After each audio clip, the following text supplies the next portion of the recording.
Shalom and good morning, my brothers and sisters. This is the video that you have been waiting for, the meat. The part 1, 2, and 3 was the appetizer, leading into the meat now, the mysteries. Well, one of the mysteries, because there's many mysteries or many heavenly messages when we begin to study the holy days and the holy feast days. For the Father now are bringing us into the understanding what Torah was teaching unto us. But because we were still in a state of darkness, we could not hear, nor could we see, nor could we receive the spiritual things that Torah was expressing unto us, as well as the prophets and the Messiah and his apostles. Okay? At first, I'd like to bid shalom to the bride of the Messiah, to the 144,000, and to the nation of Israel. Shalom. I first want to give shout out to my brother, Nazir, known as Nazir Life 101. I want to thank you for sending me that email, because you brought out another thing that did not come to my attention.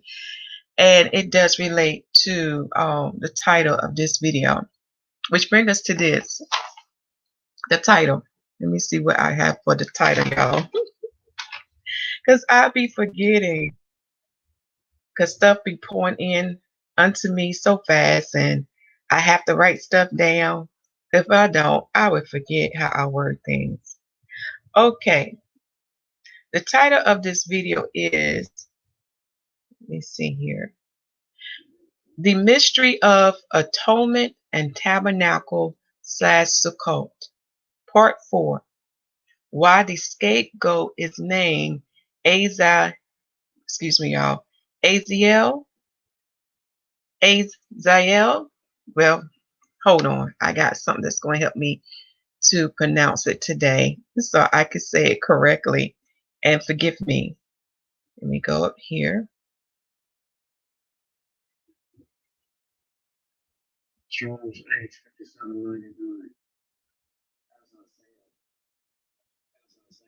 So it's pronounced as Azazel. Excuse me, y'all. I told y'all my tongue is not the best. Okay. Why the scapegoat is named Azazel? When you study atonement, you're going to see there was fourfold messages or mysteries that atonement was saying unto us. For what we learn about Torah, right? What we learn about from part 1 to part 3, we learned that Torah, or these holy days or holy feast days, foreshadows heavenly things that will come, that was established in the beginning. It most importantly foreshadowed the Messiah, what he did in the beginning, okay, and what he shall do in the future, and what he's doing now. It also foreshadows what will happen to the bride, to the 144,000, and to the nation of Israel. Shalom and good morning, my sister. Yes, all is well. Father is working it out. But the one thing that it foreshadows that we forget, especially Israelites, because we do not tap into the divine mysteries, because we have a hardened heart, because we cannot believe in heavenly and spiritual things. To understand what I'm talking about, when you go to the book of Acts, you will learn that the Sadducees did not believe in these heavenly beings, in the heavenly things, nor in the resurrection. So what I'm about to give unto you today, you're not going to find it being preached by the Pharisees, Sadducees, or Herodians of today. It'll be out of their realm. Okay? For those who truly know whom they serve, and I'm talking about the synagogue of Satan, they're not going to reveal this unto you. Because if they reveal this unto you, it's going to show the world on who they are and whom they serve. Okay, so the fourfold mystery or messages that Torah and these holy days reveal unto us, it talks about the principalities, the hidden ones, who has been working behind the scene. Okay, the ones that we don't give no thought about because we're so focused on the flesh. Do you hear me, Israelites? We've been so focused on Esau and his children and those other nations who have joined him to come against the children of Israel. We have been focused on him. Okay, we have been focused on his kingdom, which is known as the fourth beast kingdom that Daniel prophesies. But the word been telling us that is what we should not focus on. In other words, that is what we should not, what's the word I'm looking for here, y'all? Give too much attention to. Okay, because see, our ancestor Moses saw the hidden one. He saw the hidden one working behind the scene. The same thing with the Messiah. All you have to do is read the book of Nicodemus, who was the high priest of Israel. And that book is also known as the Acts of Pontius Pilate. And you will see what the Messiah knew of the one who was working behind the scene, the one who stirred up his people to crucify him. See, these Israelites ain't going to go there because it's out of their what's the word I'm looking for, y'all? It's out of their comfort zone. See, these things come by the Spirit of Yah. These things are revealed by the Spirit of Yah. And now we're in the season that Yah need you to know what you are dealing with, because soon it will be coming to the earth. Read Revelations chapter 12. Which brings us to this question. Where did sin begin? And I love our sister, who is a prophetess, Deborah Yah. She had brought this to our attention when she was giving messages unto us. Okay, where did sin begin? And I'm going to give you a hint. It did not begin in the earth first. Again, what I tell unto y'all, what's done in heaven is also done in the earth. Who was the ones that rebelled first against our Father in heaven? It was Satan and those angels who joined themselves to him. Now you begin to get an understanding why the heathens remove certain books from our Bibles, because they do not want us to know the true enemy that we are dealing with. So what you see before you in this picture, it says what? The secret of Azazel, the scapegoat, hidden in the day of atonement. See, it's a reason why this goat is named Azazel. See, I know my brothers ain't gonna go there. It's out of their comfort zone. So the ones, so where sin, I'm sorry, y'all, let me correct myself. So where did sin begin or began? It began with those angels first. Now you're going to get to understanding why the Father will have no compassion and no mercy on them in the days of judgment. Which brings us to this.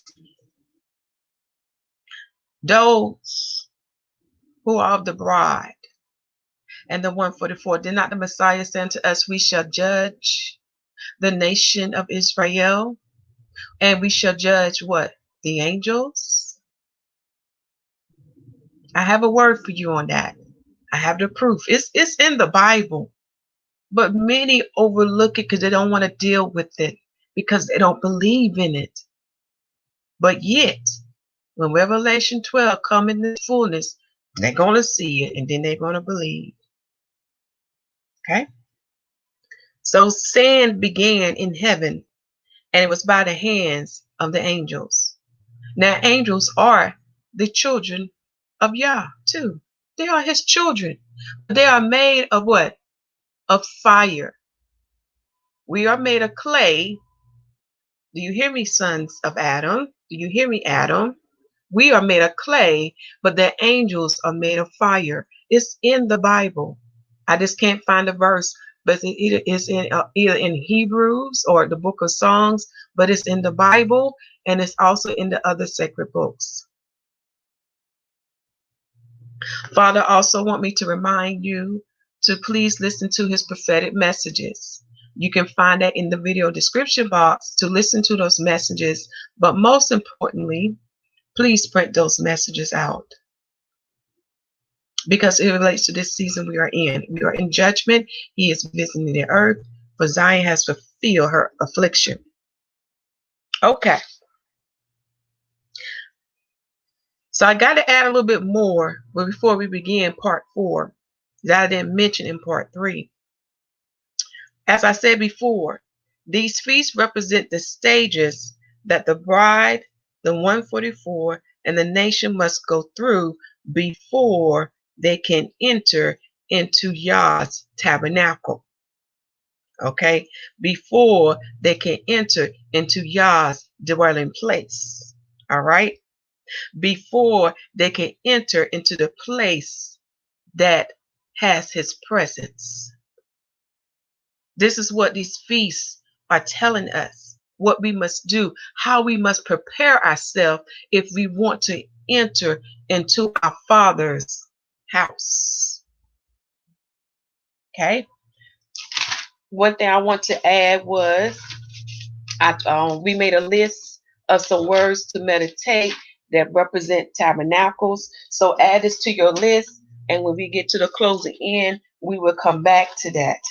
What you want to add that also when you meditate on the word tabernacle, you want to when you meditate on the word tabernacle, this should come to your mind. Because we did talk about that, but I want to make sure you put that down on your list.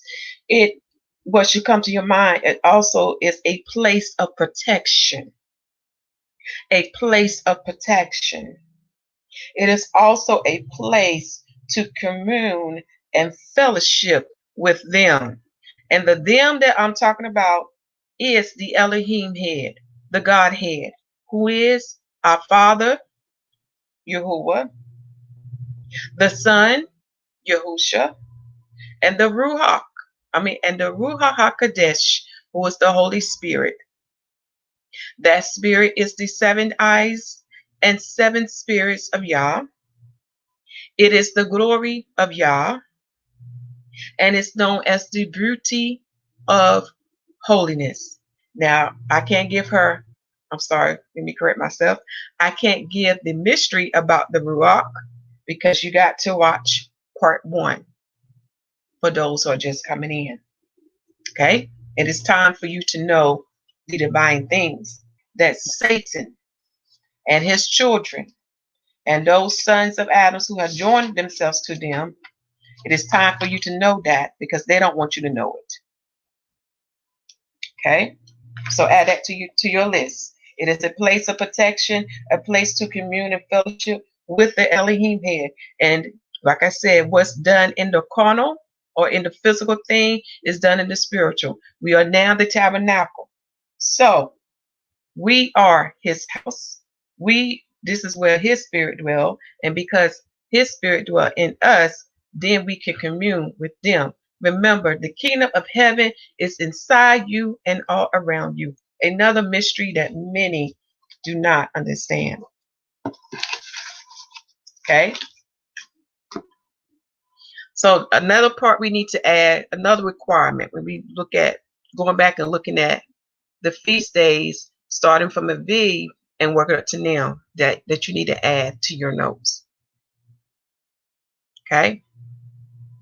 Brother Nazir had pointed out to me, notice that in Aviv 10, that's the day when we get the lamb. And that day is on Aviv 10, and it represents the day when the Messiah will begin to preach the gospel that the kingdom of heaven is at hand. Okay? And that is not sacrifice, until we get to Aviv 14. And when you look at the difference between day 10 and day 14, we get 4, which represent the 3.5 years that he was with us in the earth preaching the gospel. Because if you round 3.5 years, you get 4, which basically means that in the 4th year, within half of that 4th year, he will be what? Offered as a living sacrifice, which go in hand with atonement. It's not atonement on day 10. But in atonement, we have 2 goats, but these 2 goats does foreshadow what the Messiah would do. But I just thought that was very interesting that atonement falls on the same day as the getting of the lamb, which is day 10. That's something else to meditate on that our brother Nazir Life 101 brought to my attention. And I want to thank you, my brother. And he lived on the continent of Africa. So I want to thank you for reaching out unto me, because there's a lot more to talk on that, but I can't get into that right now because I want to keep this video on the focus on why the scapegoat is named Azazel. Okay? But it's something to meditate and keep in mind. Another requirement that I forgot to mention that will determine if you can enter into our Father's house or his tabernacle is the Feast of Trumpets. When you meditate on the Feast of Trumpets, this is what should come to mind. It is a place, it is a feast that deals with the blowing of the trumpets to remind you what? The King of Kings is coming. The Lord of Lords is coming. Our Father's kingdom is coming. But most importantly, it should bring to your mind of all your transgressions. It should bring to your mind of all your sins. For as written in Isaiah chapter 58, we are to what? Cry out loud and to remind the people of their sins and transgression. Because if you can bring that to your remembrance, then you know you need to repent, right? You need to make it right with the Father, with the Son.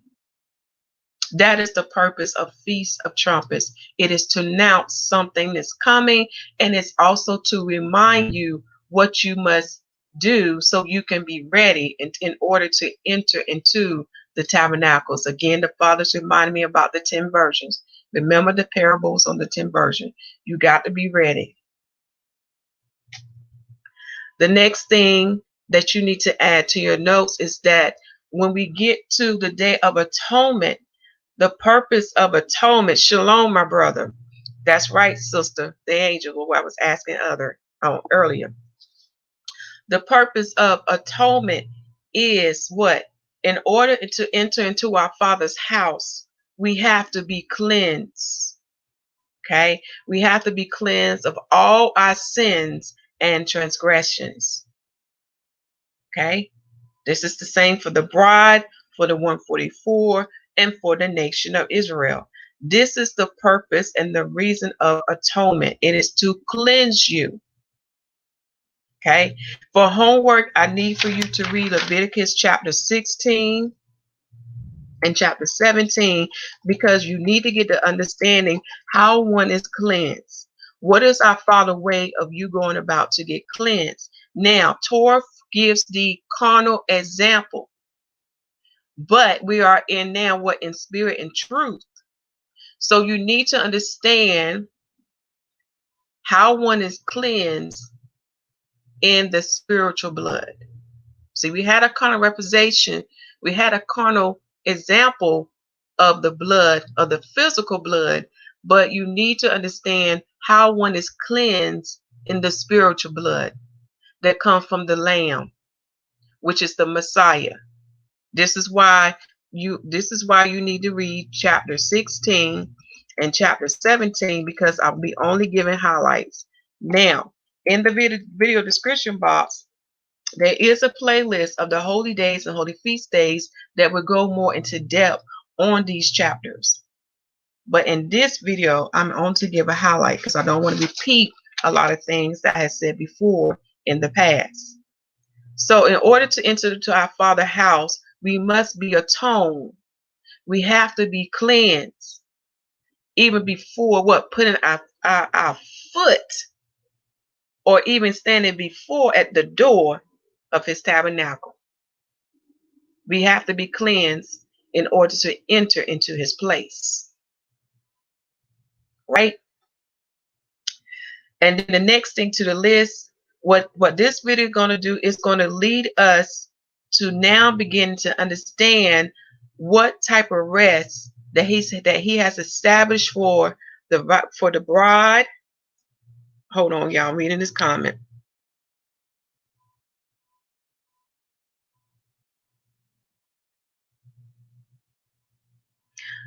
Right now, sister, we're going to hold off on your comment because you want to watch part 1, part 2, 3 as well this, and wait to the completion of this video series because your comment is not lining up. And I'm speaking to the deity said it. I'm letting you know, hold your comment until we get to the end of all these video parts, and then get back with me on this subject. Okay? That's right. We're going to hit that too today. We're going deep today. All right? So, atonement shall lead to you to gain the understanding what type of rest the Father has established for the bride, for the 144, and for the nation of Israel. Because when you know what he established for these three groups, then you begin to understand of the different types of inheritance. I'm telling y'all, it's a different types of inheritance for these three groups. Now, the bride and the 144 will share a common inheritance, but their office or their position in the kingdom to come may slightly different. Okay?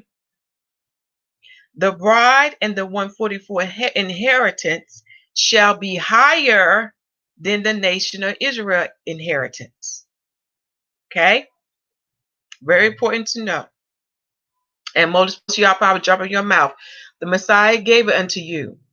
The prophets gave it unto you, such as Ezekiel.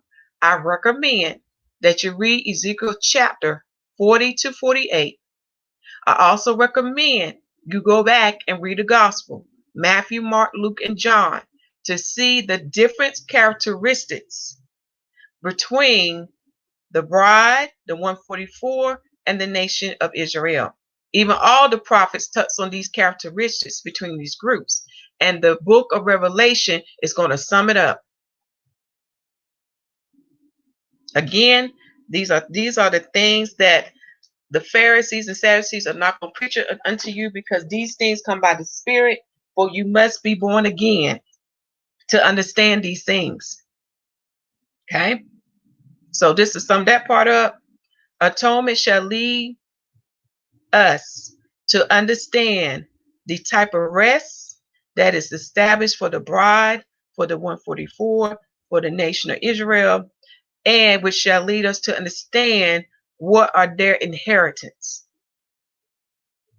Okay? Remember, the word said that we shall receive accordingly to our heart, to our faith, and to our works. So everybody's not going to get the same thing in the kingdom. Even the Messiah told us this. There will be those called great in the kingdom, and there will be those called least in the kingdom.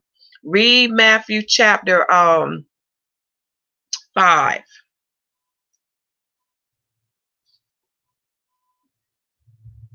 Again, I'm going to keep going, deity, because I want you to really listen to the message. So I'm asking you, my sister, can you please hold off on that type of comment?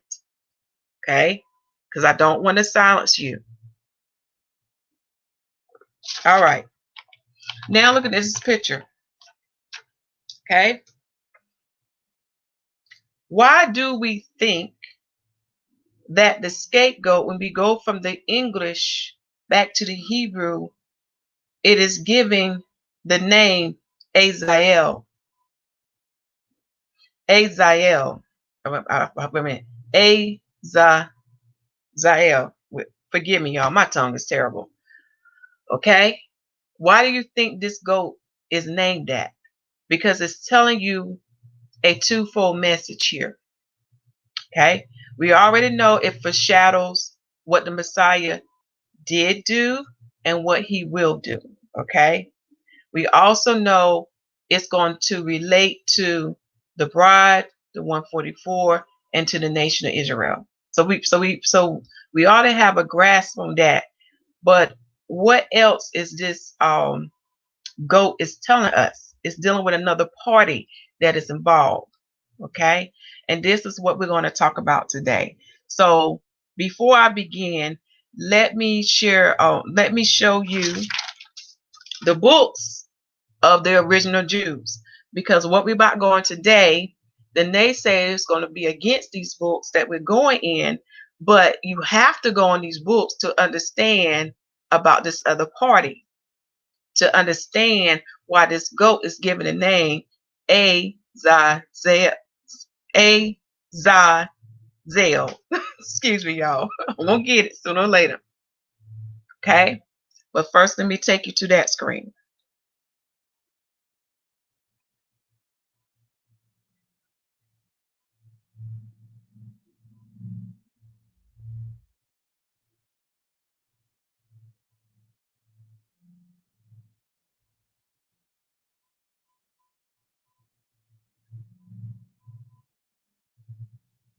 Now I put the link of this screen also in the video description box, but this is the proof to show unto you that these are the books that our Father ordained the masses to read.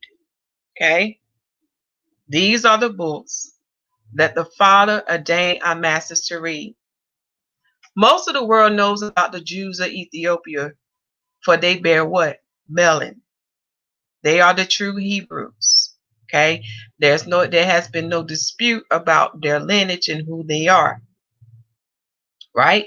We also know they had kept most of the sacred books that has been ordained for the masses to read. Okay, which is the evidence against the Roman Catholic Church and the Protestants. So this cannot be disputed. One of the books that I'm reading now, I believe Joseph Lincoln also went over there to translate one of those books.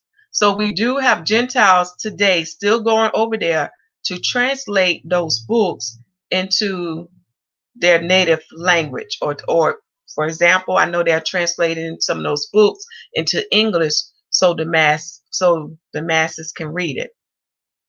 That is still ongoing now. Because if you know anything about the Jews of Ethiopia, they speak the language of Ge'ez, Ge'ez. So I'm going to scroll down slowly so you can see all the listings of this book.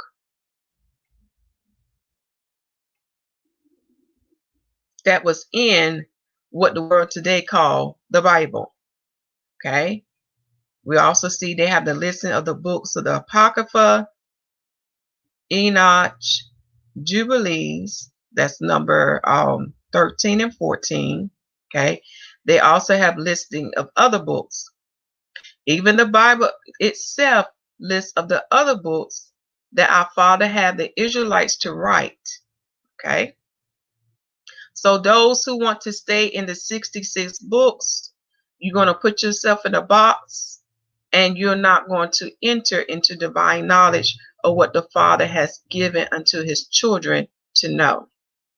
So you're going to set yourself up to believe in other doctrines that are not true. This is why the Father gave these books unto us, so we will not be shifted by Satan doctrines and by man's opinions and beliefs. So that link is also in the video description box. Okay. All right.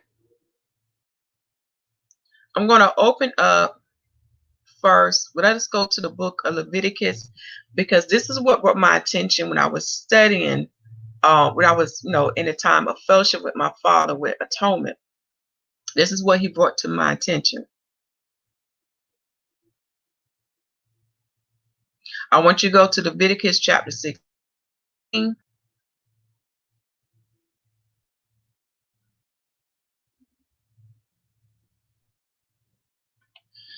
And we're going to look at one verse today.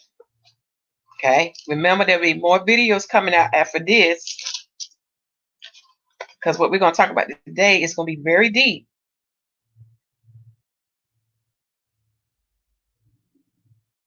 Let me see. We're going to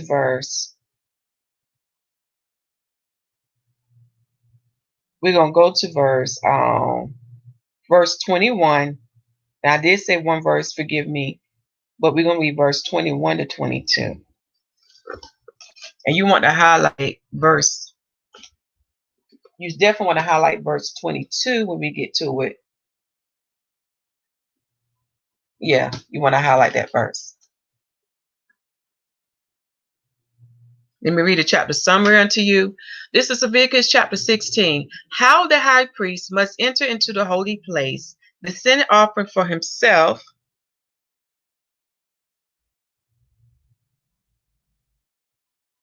Okay, sis, I ask that you will be respectful. And I'm going to take this off. I'm going to take you off, okay?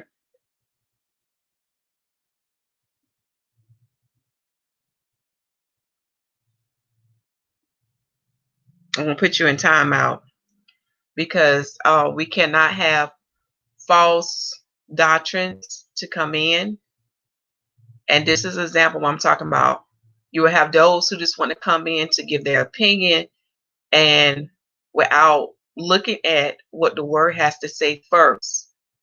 And what she don't understand, our Father sees all and hear all.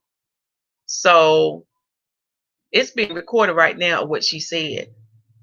And what she don't understand, if it's not correct or aligned with the word, that is a judgment against her until she repents. Okay?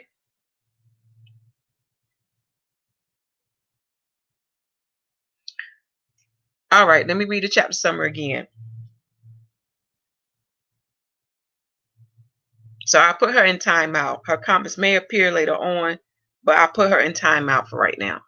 How the high priest must enter into the holy place, the sin offering for himself, the sin offering for the people, the scapegoat, the yearly feast of expiation, and that word means the same thing as atonement, y'all. So we go down to verse 21. This is the verse that really caught my attention. Now, I told you about one mystery that I saw in this chapter dealing with why the high priest sprinkled the blood 7 times.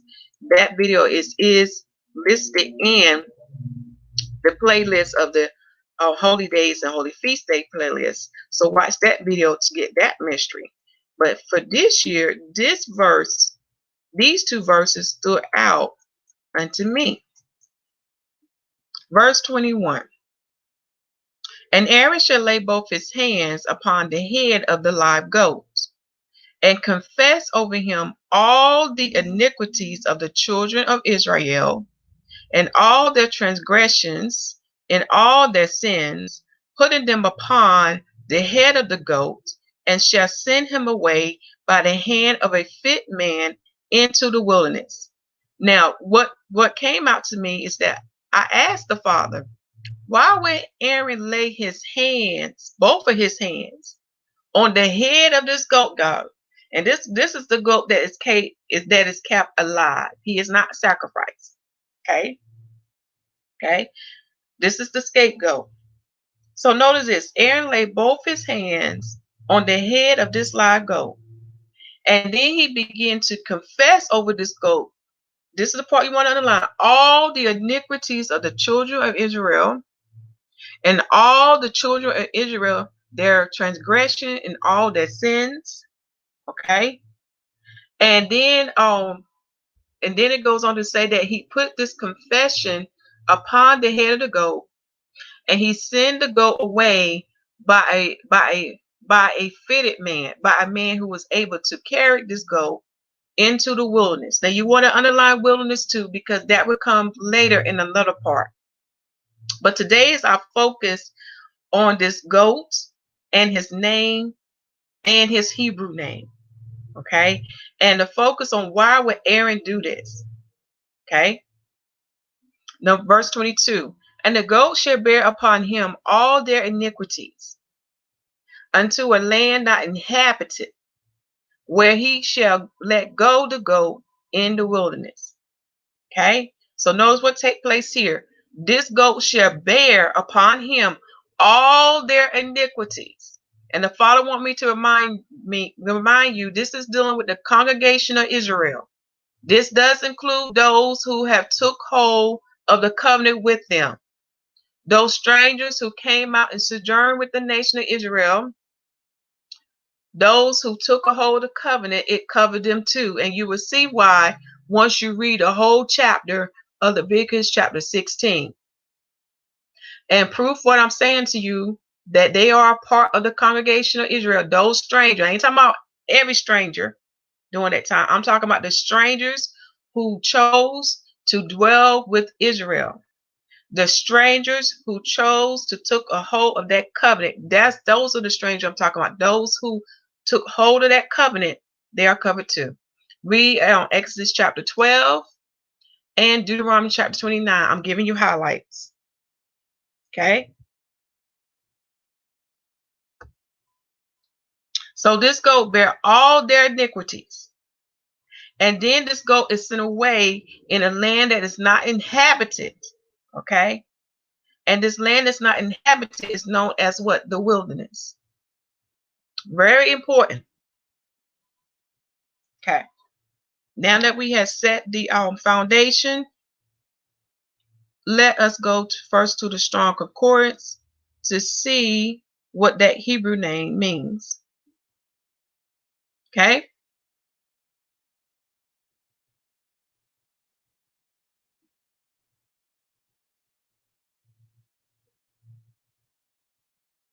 And also get the correct pronunciation too.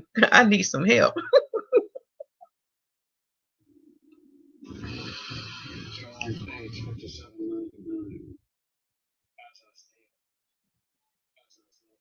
Azazel. You may not be able to hear it because of the speaker being within the laptop, but it's pronounced as Azazel. Let me say it again. Let me play it again.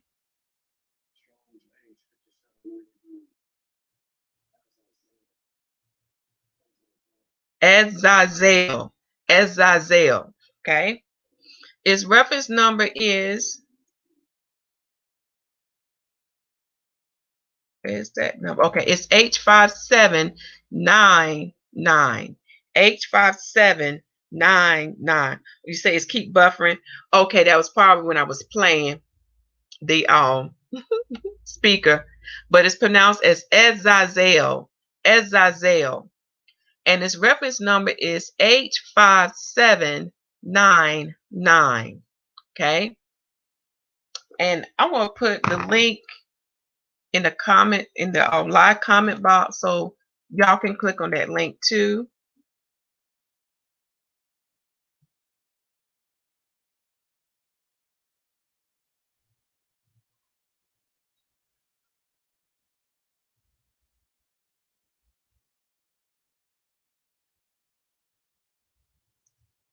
All right.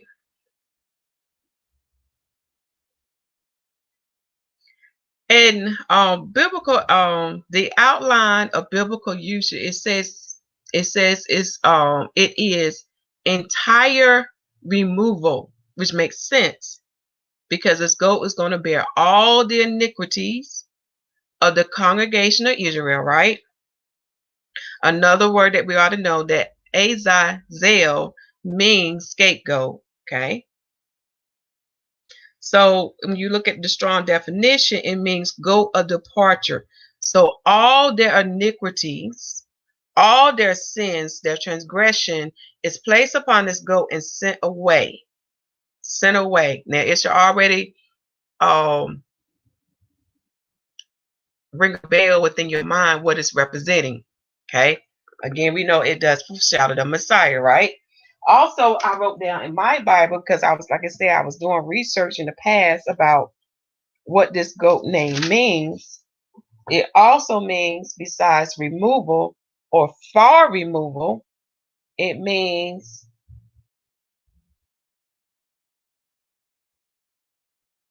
dismiss one. Dismiss one. That's something else you can add to your list. Dismiss one. Okay. So now we're tapping into the meaning of Azazel, but it goes deeper, y'all. Okay. Goes deeper.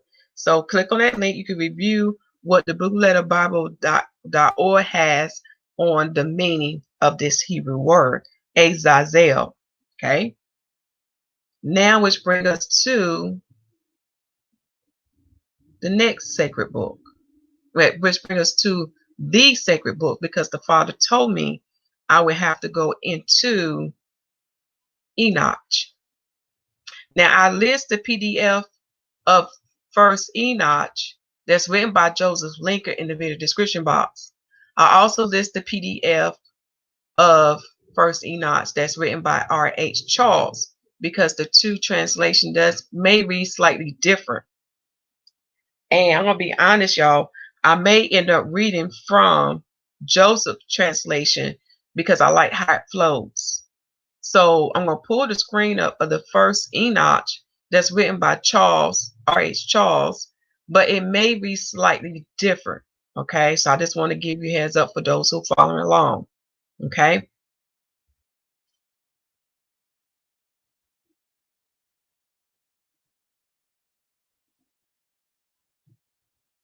Because this is where you're going to get the understanding why this goat is named Azazel. We're going to get the history behind this.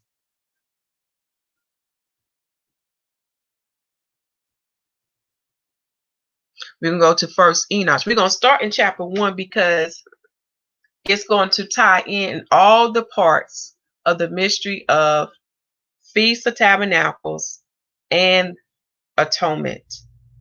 Okay? Feast of Tabernacles and Atonement. So I pulled this out. I pulled the screen up so you can follow along for those who are at home.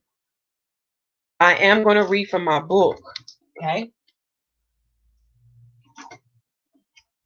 by Joseph Lincoln.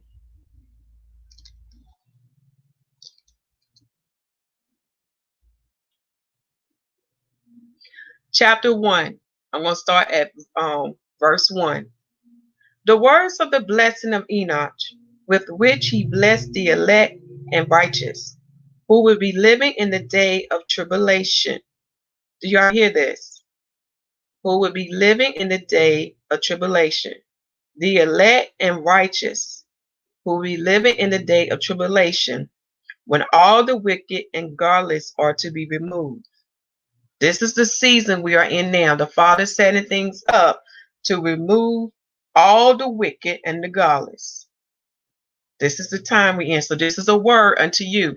This is a book you want to get into now to understand what is coming. Verse 2. And he began his story saying, Enoch, a righteous man, whose eyes was opened by YAHUAH, saw the vision of the Holy One in heaven, which the angels showed me. And I heard everything from them, and I saw and understood, but it was not for this generation, but for a remote one which is to come. Do y'all hear that? We are that remote generation. Concerning the elect, I said, as I began my story concerning them, the Holy One will come out from his dwelling. Look at that word again, dwelling. House, right? I got to read this again, verse 3. Concerning the elect, I said, as I began my story concerning them, the Holy One will come out from his dwelling, and the eternal God will tread on the earth, even on Mount Sinai, and appear in the strength of his might from heaven, and shall be very afraid, and the watchers shall shake. You want to underline that word watchers, because as you're going to learn today, not all of them are bound. or in prison.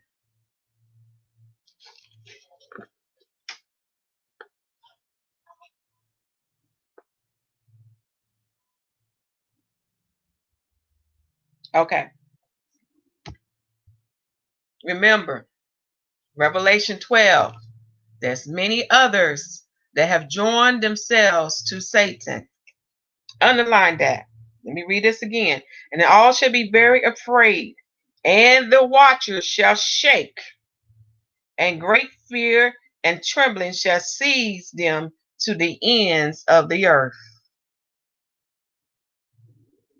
Reason why I paused there, it just reminded me of that scene in Lion King with the hyena saying the king lion name, Mufasa, and the other hyena shaking.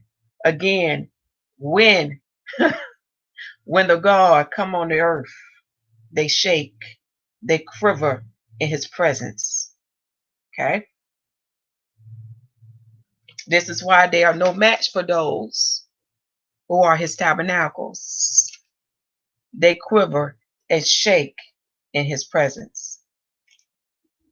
Verse 6, and the high mountains shall be shaken, and the high hills shall be laid low, and shall melt like wax in the frame. To understand that all his creations, whether they are rocks, animals, all these things shake before him, because he poured his spirit in all upon all his creations. That's something else we learn from the other parts. Go back and watch the other parts for those who are new, to understand why these things do that. Okay. Verse 7, and the earth shall be wholly torn apart,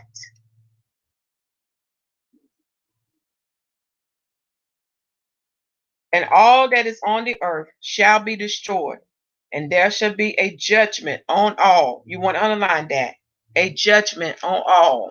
When it says all, it's not only talking about the sons of Adam, it's also talking about those angels, those watchers. Okay. Remember what the Messiah said to his disciples. They shall judge the nation of Israel as well as the angels. Okay. Again, this is what I keep telling y'all. All of those. Oh, I'm sorry, y'all. My tongue getting twisted. The inheritance of those three groups are different, y'all. I'm telling y'all. This is why you need to seek higher things, which is the kingdom of heaven for those who want the highest inheritance. We at verse 8. But with the righteous, he will make peace. Do you hear this, O children of YAHUAH, the children of light? But with the righteous, he will make peace, and will protect the elect, and mercy shall be on them. Now, many of us can give our own testimony. We have done many evils. We have done great transgression against our Father and against his Son. But those that are his elect and his righteous, he's not going to let you go that easy.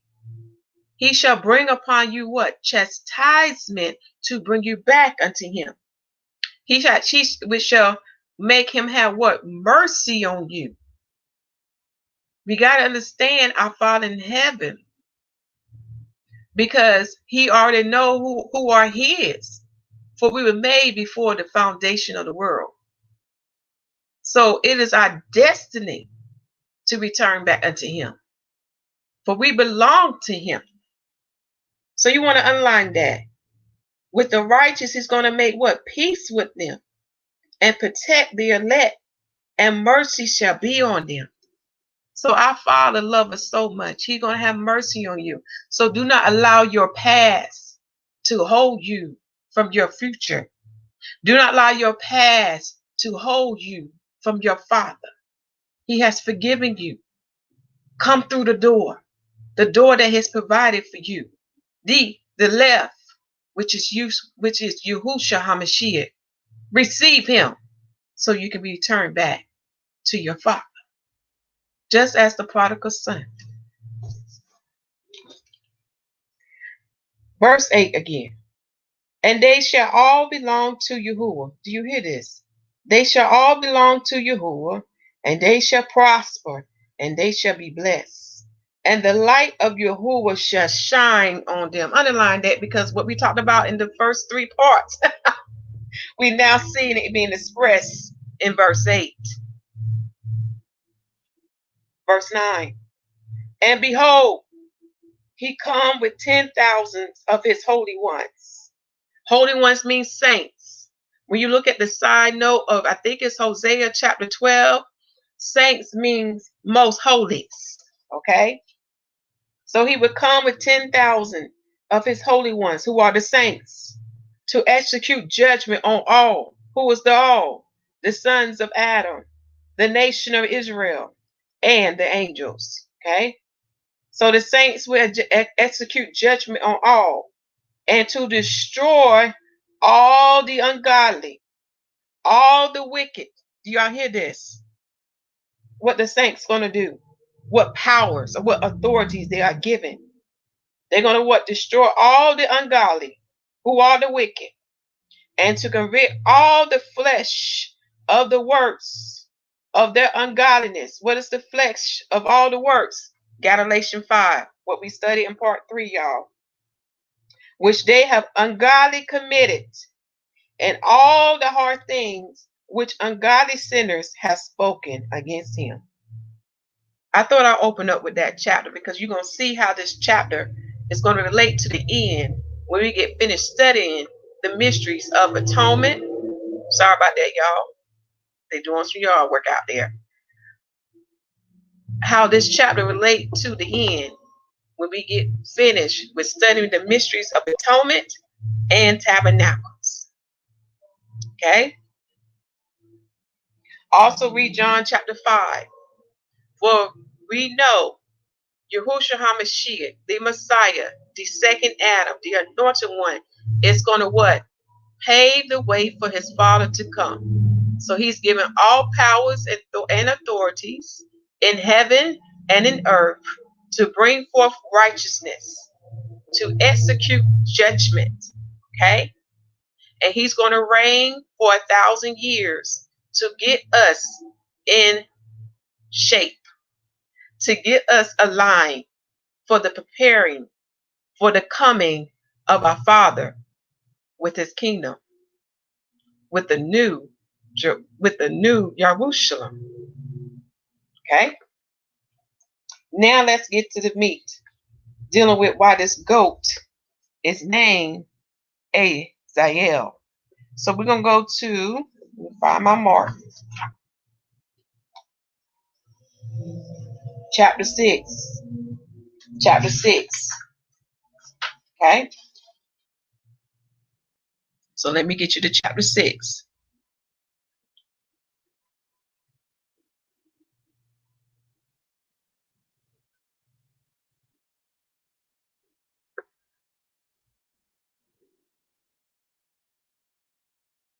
Now, I think his is numbered a little bit. Okay, that's chapter 4. That's why.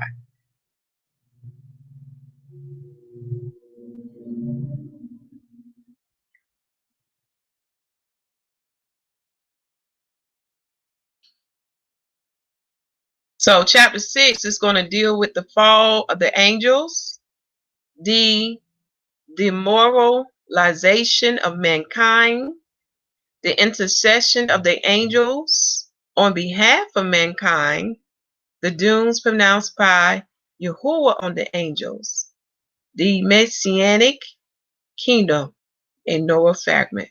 So this was going to deal with chapter 6 to 9, but right now we're going to be in 6. Okay? All right. Chapter 6. And it came to pass, when the children of men had multiplied, that in those days were born to them beautiful and fair daughters. So this is dealing with the sons of Adam when they begin to multiply on the earth. Verse 2. And the angels, the sons of heaven. You want to line that. They are the what? The sons of heaven. Remember, what's done in heaven is also done in the earth. So the angels are the sons of heaven, and the Adams are the sons of the earth. Okay? And the angels, the sons of heaven, saw and lust after them, and said to one another, Come, let us choose us wives from among the children of men, Now, for those who speak against that and say that cannot happen, there is a law that Enoch go further in detail about what was written in heaven when it's dealing with an angel intermingling himself with the sons, with the daughters of Adam. And proof of this is not only found in Genesis, but it's also found in the book of Jude, in the book of Peter's, but most importantly, the prophet Daniel hit on this. For Daniel prophesies that they shall mingle themselves with the seed of mankind. So when you learn the makeup of that statue of what Nebuchadnezzar saw, we know the clay represent what?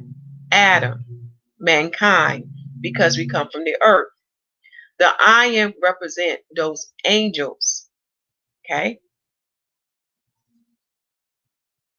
Let us keep reading. So the sons of heaven saw and lust after them and said to one another, come, let us choose wives from among the children of men and have children with them. And I'm not going to try to say that name. And Es, who was their leader, said to them, I fear you will not agree to do this deed. I fear that, I'm sorry, y'all. I fear you will not agree to do this deed.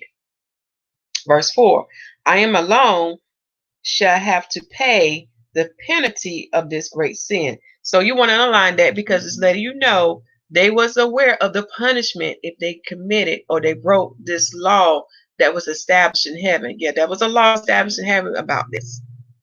Okay. So you want to underline that. It's very important because we're gonna get the understanding why our Father have this judgment upon them and why they have no repentance. Very important to know because Adam does have repentance, but it's up to Adam to receive it. That is the difference between us and them. Okay? So he's aware of the penalty of this great sin that he thought up to do. This angel. Verse 5. And they all answered him and said, let us all swear an oath and all bind ourselves by mutual curses, so we will not abandon this plan, but to do this thing. Then all sworn together and bound themselves by mutual curses. Again, misery loves company. Verse 6. And they were in all 200 who descended in the days of Jared. So we got a time period. This occurred in the days of Jared. Look at Genesis 5 to see when Jared came into the earth. This is the son of Adam. Jared is the son of Adam. So we got a date. So about 200 of those angels came down in the earth and they committed this act. And they were in all 200 who descended in the days of Jared in the summit of Mount Hermon. And they called it Mount Hermon because they had sworn and bound themselves by mutual curses on this act. So now you get the definition what Mount Hermon means. And these are the names of their leaders. So it lists all the names. Okay. All right. I'm not going to try to say all those names. Look at all those names that you see are those that chose to do this. And in verse 8, it goes on to say, these are their chiefs of tens. Don't that sound familiar how the Father has set up the Israelite? You got so many leaders over like hundreds. Then you have so many leaders over tens, etc. Now we're going to go on down to, we're going to skip chapter 7. Let me see. No, we need to read chapter 7 because it's going to lead into chapter 8 where you get the foundation of what Leviticus 16 is telling us. Okay. So we're going to go to chapter 7 now.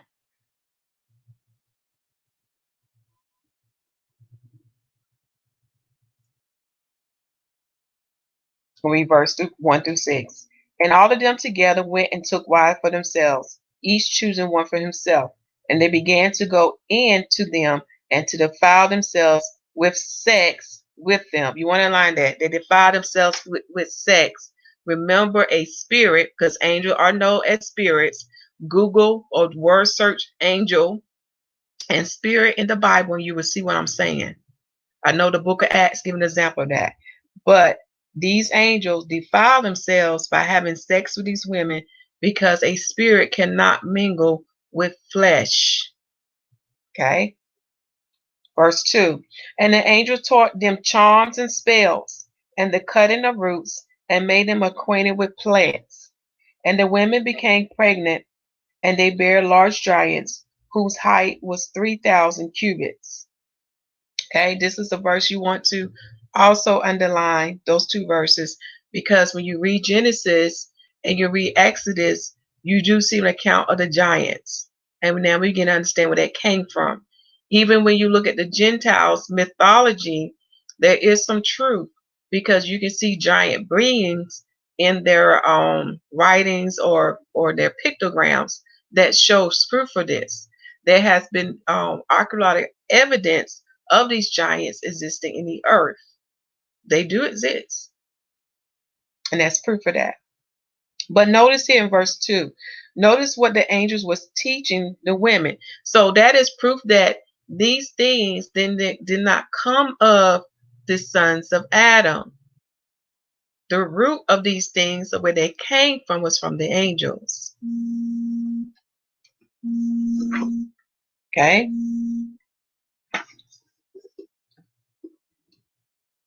Verse 4. The giants consumed all work and toil of men, and when the men could no longer sustain them, the giant turned against them and devoured mankind. And they began to sin against birds and beasts and reptiles and fish, and to devour one another's flesh and drink the blood. So these giants what became out of control, and they too commit great sin. Now we're going to, let me read verse 6.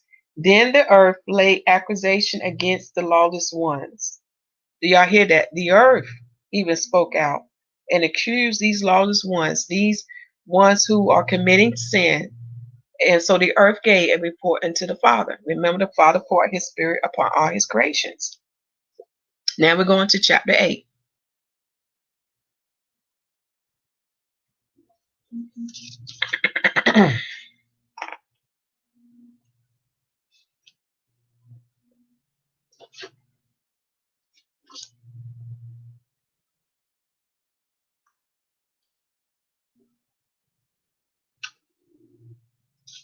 And this is the part, it's the beginning of Azazel. You want to highlight that, because now we're going to get understanding why this goat is named that. Okay.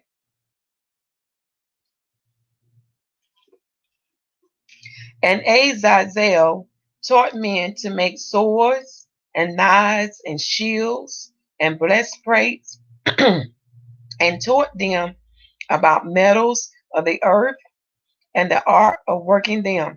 Excuse me, y'all. And bracelets and ornaments, and the use of antimony, and the beautifying of the eyelids, makeup, y'all, and all kinds of precious stones, and all colorings and dyes. And there was great impiety. So there was a great turn away from our Father Yah. The sons of Adam turned away from the commandments and from the instructions from Yah that was instilled in Adam, and Adam taught all his sons how to worship and how to serve YAHUAH. So they was turning away from that. That what great impiety mean. And there was a great impiety. They turned away from YAHUAH and committed fornication, and they were led astray and became corrupt in all their ways. So do you see what this angel calls the sons of Adam to do? Okay. And you can read verse 3 silently. I'm not going to read all of that. I'm just going to read a portion of it.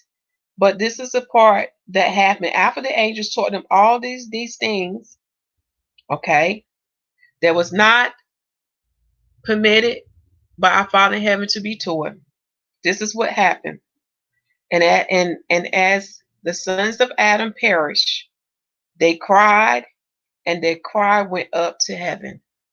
Sound familiar, don't it? The same thing in the night time, right? Okay. So now we're going to skip down to the part. Let me see. No, we got to read chapter 9. And then we're going to start skipping some verses, so this won't be too long. But I want you to see the foundation about this principality and his fellow angels. Chapter 9.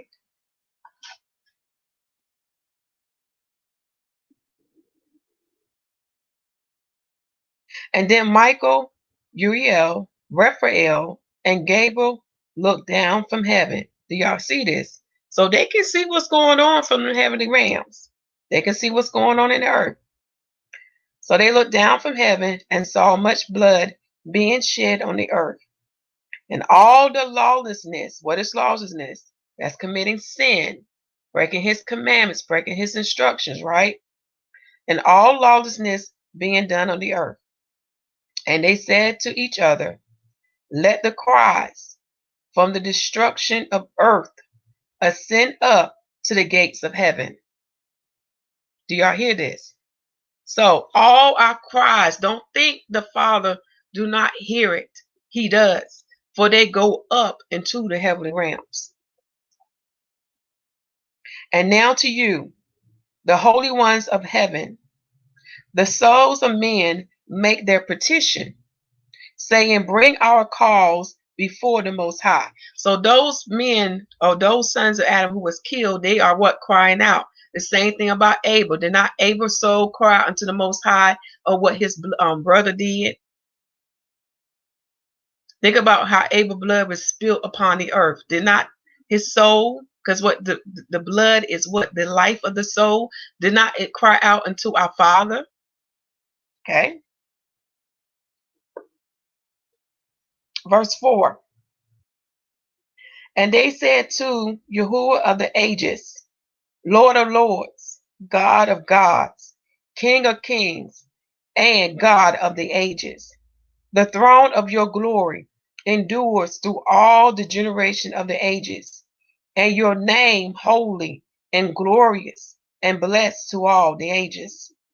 You have made all things. You have power over all things. Do y'all hear that? He got power over all things, over all good, over all evil.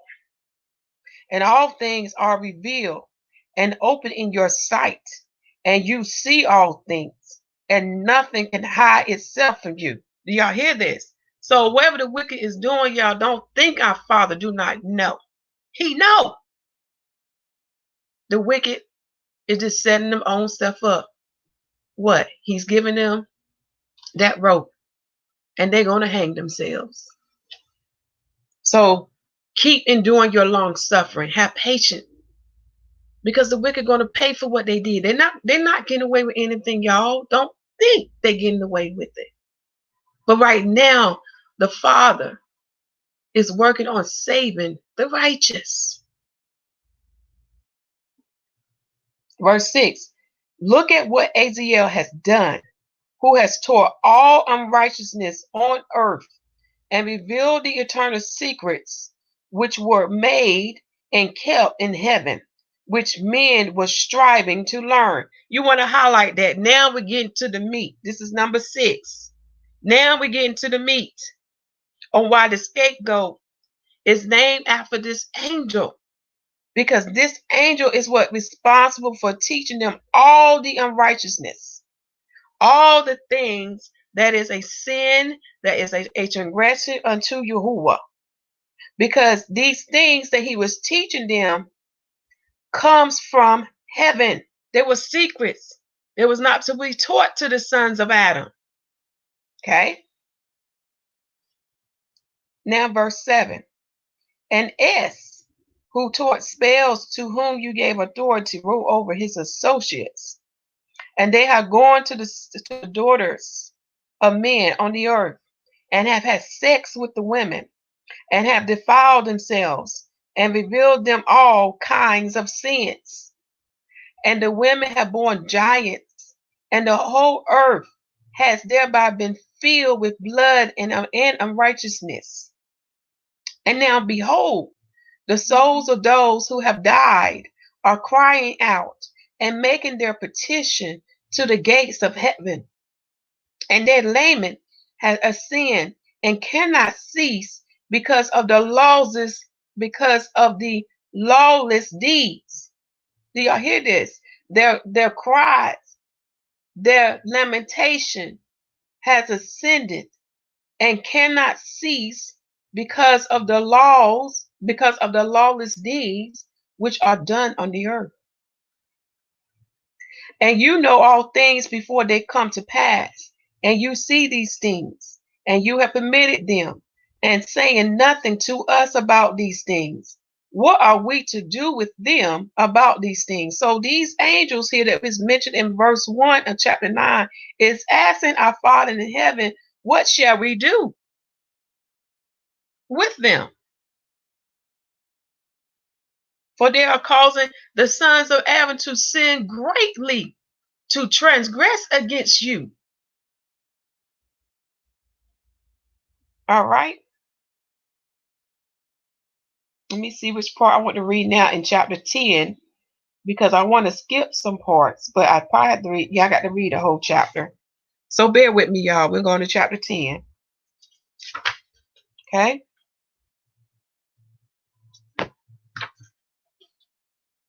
Chapter 10.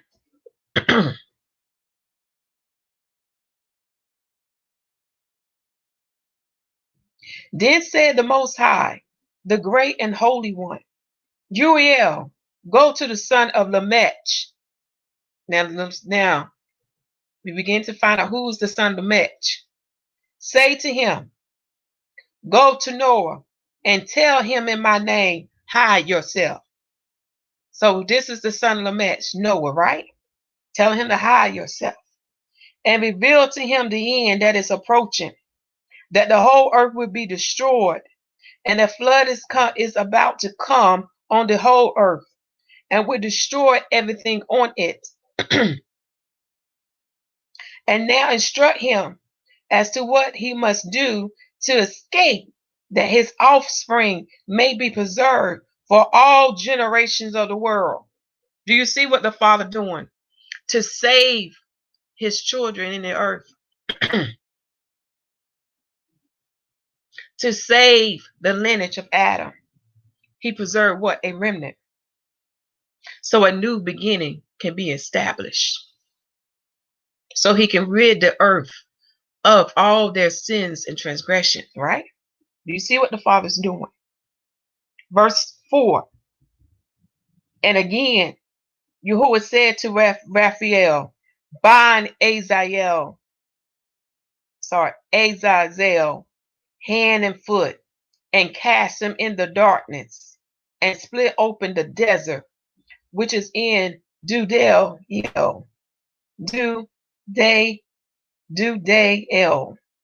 and cast him in, and fill the hole by covering him rough and jagged rocks, and cover him with darkness, and let him live there forever, and cover his face, that he may not see the light. And on the day of great judgment, he shall be hurled into fire. Underline that. Do you see this? What's going to happen to that angel for what he did? For he is responsible for causing the sons of Adam to commit all transgressions. Let us go on and read, because we're going to find out when his bounding is going to take place. Then the Father go on to say, heal the earth, which the angels have ruined, and proclaim the healing of the earth.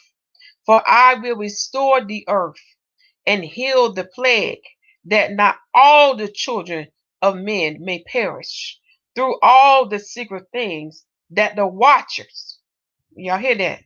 That the watchers have disclosed and taught their sons. Do y'all hear that? The watchers are angels. Let's go on to read. The whole earth has been corrupted through the works that was taught by Azazel. To him ascribe all sin. Highlight and underline that verse. This is the reason why Aaron had to lay both his hand upon that goat head. That goat that is called Azazel. For Azazel represent what? All sins, all transgressions. Okay? Ascribe means to attribute something to means attribute something to a cause, or in other words, how Azazel called all sin on earth. For those who have a copy of the first book of Enoch in Joseph Lincoln translation, I also want you to go to page 375 and page 376 to read more about this. For now we see that this angel is responsible for all sin. So his name is assigned or is associated to the one who calls all sin. Okay? Verse 9. To Gabriel says YAHUAH, proceed against the bastards and the reprobates, and cause the children, and against the children of fornication, and destroy the children of fornication, and the children of the watchers. Cause them to go against one another, that they might destroy each other in battle, shorten their days. Do you hear this? So the Father's going to cause all the wicked to kill each other. Verse 10. No request that the watchers, their fathers, make of you shall be granted them on their behalf. Do y'all hear that? So the angel has no way, those watchers who sin has no way to intercede or to get the Father to change his mind. For they hope to live an eternal life, and that each one of them will live 500 years. Do y'all hear that? They will only live 500 years.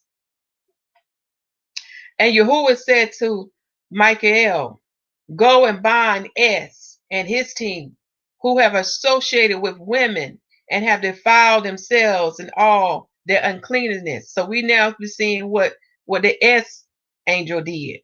So he was the one that caused his brethren to have the idea or the thought to have sex with the women, sex with the daughters of Adam. So he was responsible for that. Okay, let us keep reading. Verse 12. When their sons have slain one another, and they have seen the destruction of their beloved ones, bind them fast for 70 generations under the hills of the earth, until the day of the consummation, until the day of completion, y'all, of their judgment, and until the eternal judgment is accomplished. Now, this verse 12 is giving us a date. It's giving us a date with Enoch's 10-week prophecy, with the creation timeline, and with the days of Adam. Okay, but I'm not going to talk about that yet until I get to another verse. So notice here, he said, when their sons have slain one another. So their punishment is not going to come into effect, or will not start until they have seen what will happen to their children, who are the giants. They're going to kill each other out when they see that to happen. Okay, they got to bear that. They got to bear that pain. They got to bear that sorrow. Then once they bear that, then they will be bound for 70 generations. Now I'm going to have to touch on that, y'all. Now you begin to understand why why Matthew written how many generations it was from Abraham to the Messiah. He giving us a date, y'all. He giving us a date. Hallelujah. Hallelujah. Hallelujah. Okay. If we have time in this video, I may show it or I may save it for the next part. But let us keep on reading. Verse 13. In those days they shall be led off to the abyss of fire, and to the torment and the prison in which they shall be confined forever. So these angels, which started with S and his team, they're going to be sent to what? Sheol. a place of torment. That is their prison, where they shall be what? Confound forever. Now you begin to understand what the Messiah is saying, that he made what? Sheol for the angels. He didn't make it for the sons of Adam. Okay? Then S shall be burned up with the condemned, and they will be destroyed, having been bound together with them to the end of all generations. Verse 15, destroy all the spirits of lust. Do y'all hear that? Destroy all the spirits of lust and the children of the watchers, because they have wronged mankind. So these angels are the responsible for causing mankind to sin greatly, because the sons of Adam didn't have any knowledge of this, y'all. We was innocent bystanders. Do you see how they contaminated us? Do you see how they defied us? Okay? This is why you can't have any sympathy upon them. The Father in heaven knows his children. Okay? Now we get to understanding why he put this punishment upon them and why they got to bear it.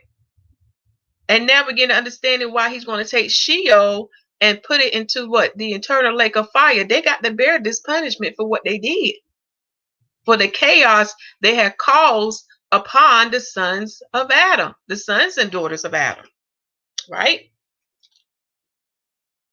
Verse 16, destroy all wrong from the face of the earth, and let every evil work come to the end, and let the earth be planted with righteousness. The plant of righteousness and truth appear, and it shall prove a blessing. The works of righteousness and truth shall be planted in truth and joy forevermore. So we know who's that plant of righteousness. The prophet Zechariah talks about it. John, I think it's John 15, the vine. Who is that vine that we that we take part in? YAHUAH HaMashiach. He's going to be coming forth, right? In his day of in the day of his 1,000-year reign. Let us go on to read. And then shall all the righteous survive, and shall live until they beget thousands of children, and all the days of their youth and their old age shall they complete in peace. And then shall the whole earth be until, I want to make sure I pronounce this word correctly.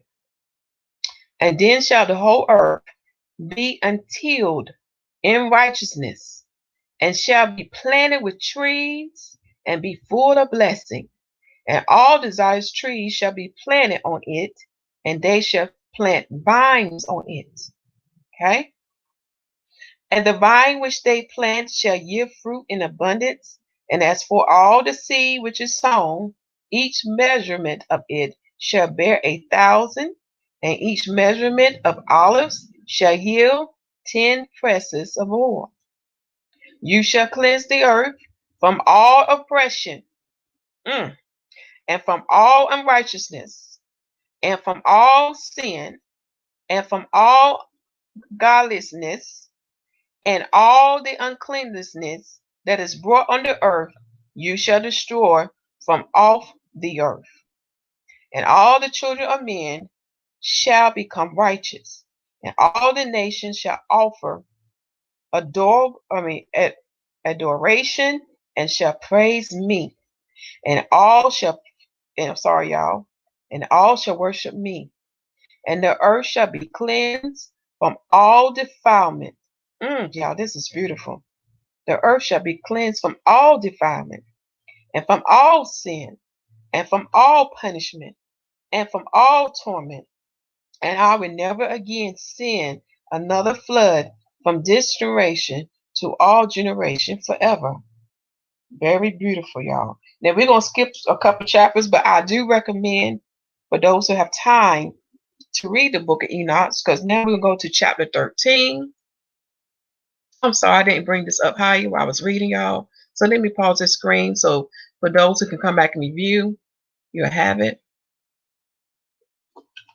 So now we'll go to chapter 13.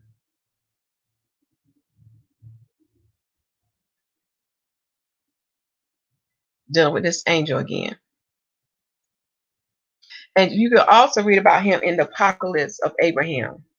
In the books of Abraham, you can also find information about him there too.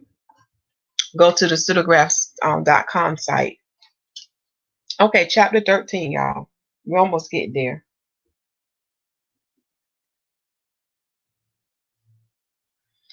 And Enoch went and said, Azazel, you shall have no peace. A severe sentence have been passed against you, that you should be bound, and you shall not have rest or mercy, toleration nor request granted, because of the unrighteousness which you have taught, and because all the works of godlessness and unrighteousness and sin which you have shown to men. Then I went and spoke to them all together, and they were all afraid, and fear and trembling seized them. Okay? And that was with Enoch speaking to the watchers, right? Let me see where else we want to go.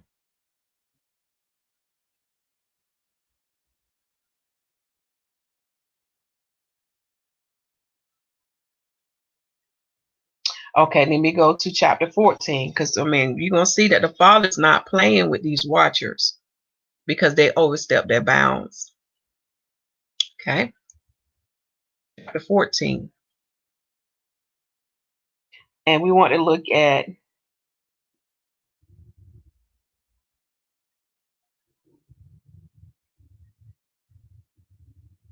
I'm going to start with the part with Enoch saying this, but you want to go back and read the whole chapter, okay? Right now, I can only give highlights for the sake of time. We're going to start at verse 3. As he has created and given to man the power of understanding, the word of wisdom, so has he created me also and given me the power of reprimanding the watchers, the children of heaven. I wrote out your petition in my vision, I wrote out your petition. And in my vision, it appeared that your petition would not be granted to you throughout all the days of eternity, and that judgment has been finally passed on you. Your petition will not be granted. From him on, you shall not ascend into heaven again for all eternity, and you will be bound on earth for all eternity. Before this, you will see the destruction of your beloved sons. These are the giants they had. And you shall have no pleasure in them, but they shall fall before you by the sword. Your petition shall not be granted on their behalf or on yours, even though you weep and pray and speak all the words contained in my writings. So we'll stop on that part in chapter 14. I read verse 3 through 6. Do you see what he did with the angel that's named S? I cannot pronounce his name right now. And we also see what's going to happen to Azazel. And the Father's telling me to remind you, go back and review what Azazel taught the sons of men and why he had the most harsh in punishment too. Okay. Now we're going to go to verse 15, because I want you to see the law that was established in heaven. So you can understand there was a law established in heaven about this, about those angels defiling themselves with the daughters of Adam. And you'll find that in chapter 15. And I'm trying to see which verse to start reading.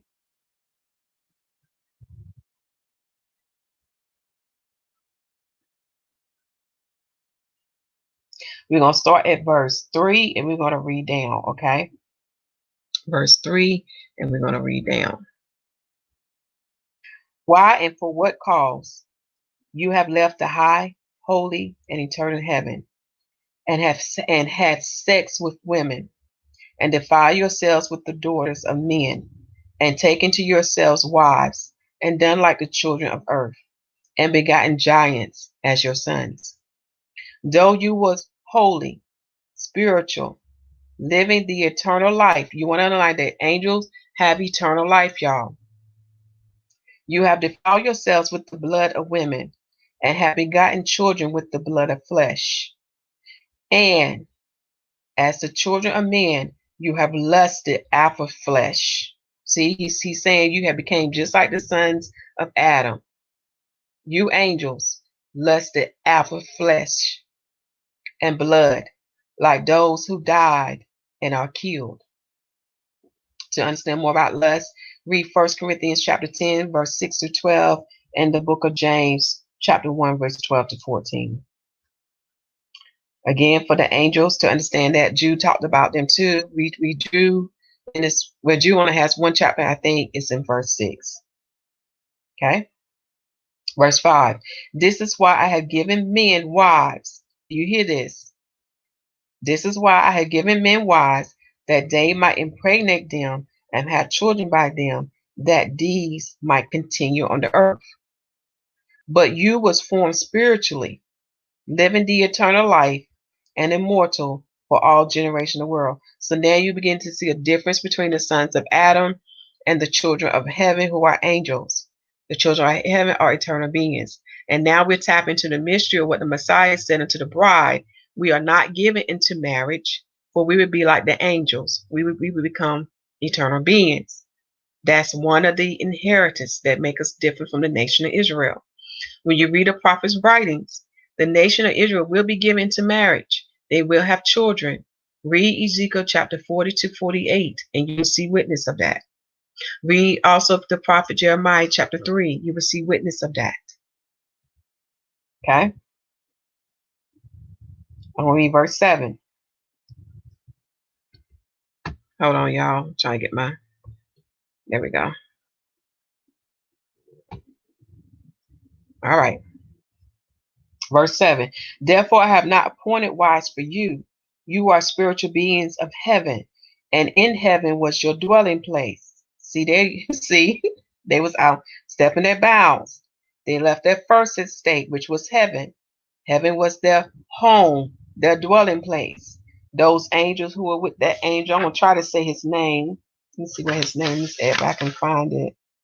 His name is Sim Jazez. Sim Jazez. So Sim Jazez and those angels that was with him, they left their first estate, which was heaven. Heaven was their home. They was not to come to the earth to mingle with women and to bring forth children, which was giants. They was not supposed to do that. Okay. Read verse 7 again. Therefore I have not appointed wives for you. You are spiritual beings of heaven, and in heaven was your dwelling place. And now the giants who are produced from the spirits and flesh shall be called evil spirits on the earth, and they shall live on the earth. Evil spirits have come out from their bodies, because they are born from men and from the holy watchers. Their beginnings is the primal origin. Verse 10. They shall be evil spirits on earth, and evil spirits shall be called spirits of the evil ones. As for the spirits of heaven, in heaven shall be their dwelling. But as for the spirits of the earth, which was born on the earth shall be their dwellings. And the spirits of the giants afflict, oppress, destroy, attack, war, destroy, and cause trouble on the earth. I'm going to stop there in that chapter. So now you begin to understand about when we see those movies they call poltergeists, and you see those spirits doing terrible, wicked things. That's where them spirits come from. And I think Satan is given 1/3 of them when you read these sacred books. It's either in the book of Enoch or it's in the book of Jubilees. Okay. So we're going to skip that chapter and we can go to chapter 16, because it's going to touch on the mysteries that the angels taught the children of Adam that came from heaven. Okay, so let's go to chapter 16. But please go back and read these chapters in this entireness. Okay, chapter 16. We're going to look at verse. Like I said, I know it might read slightly written slightly different, but it's saying the same thing. So we're going to look at verse we're going to read verse 1 through 4, chapter 16. And at the death of the giants, spirits will go out and shall destroy without incurring judgment. Coming from their bodies, their flesh shall be destroyed, until the day of the consummation. So what he's talking about, it relates to the book of Baruch, or what we discussed, until the times of completion. Okay. So until the day of the consummation, the great judgment, see, great judgment, kind of like what the great day that followed after the Feast of Tabernacles.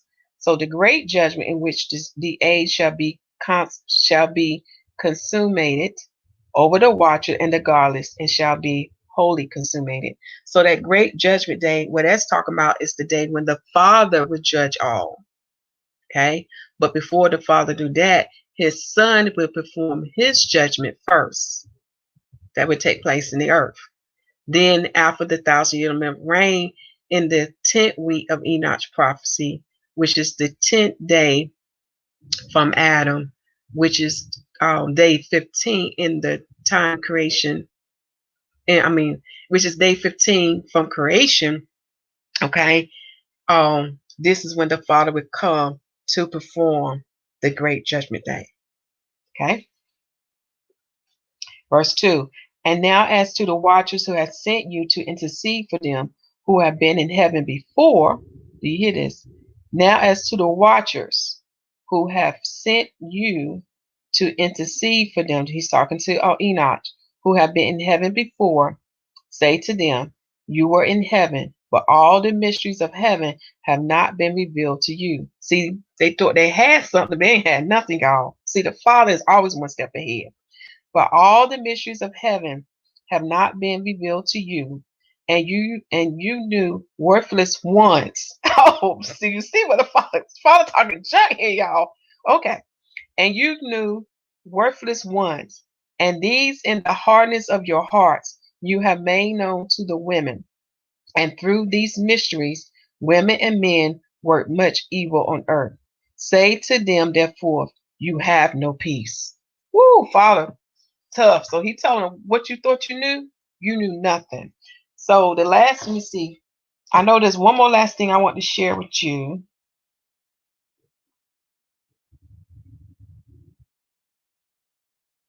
This is dealing with dates that would fall on from the creation timeline, dealing with Enoch's 10-week prophecy, and dealing with from the days of Adam. I'm just trying to see if there's anything else with Azazel first before I get to that part.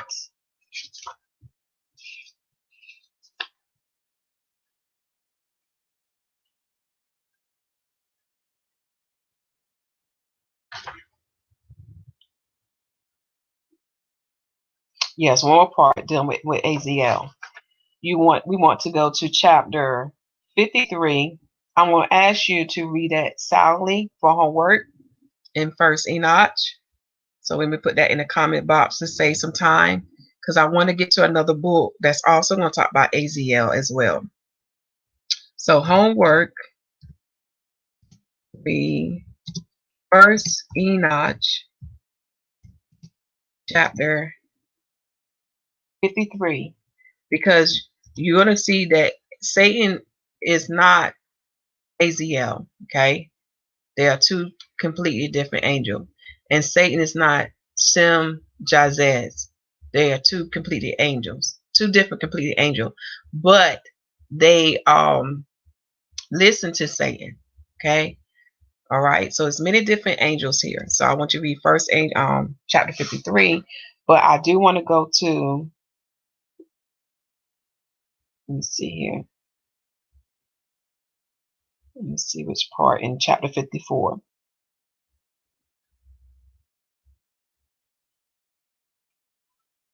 Okay, yeah, I do want to go to that. Let's go to chapter 54 in the book of Enoch. I have to go to the index to get there faster.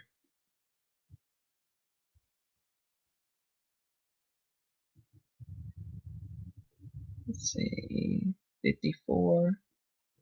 54 would be L1B. That's 54.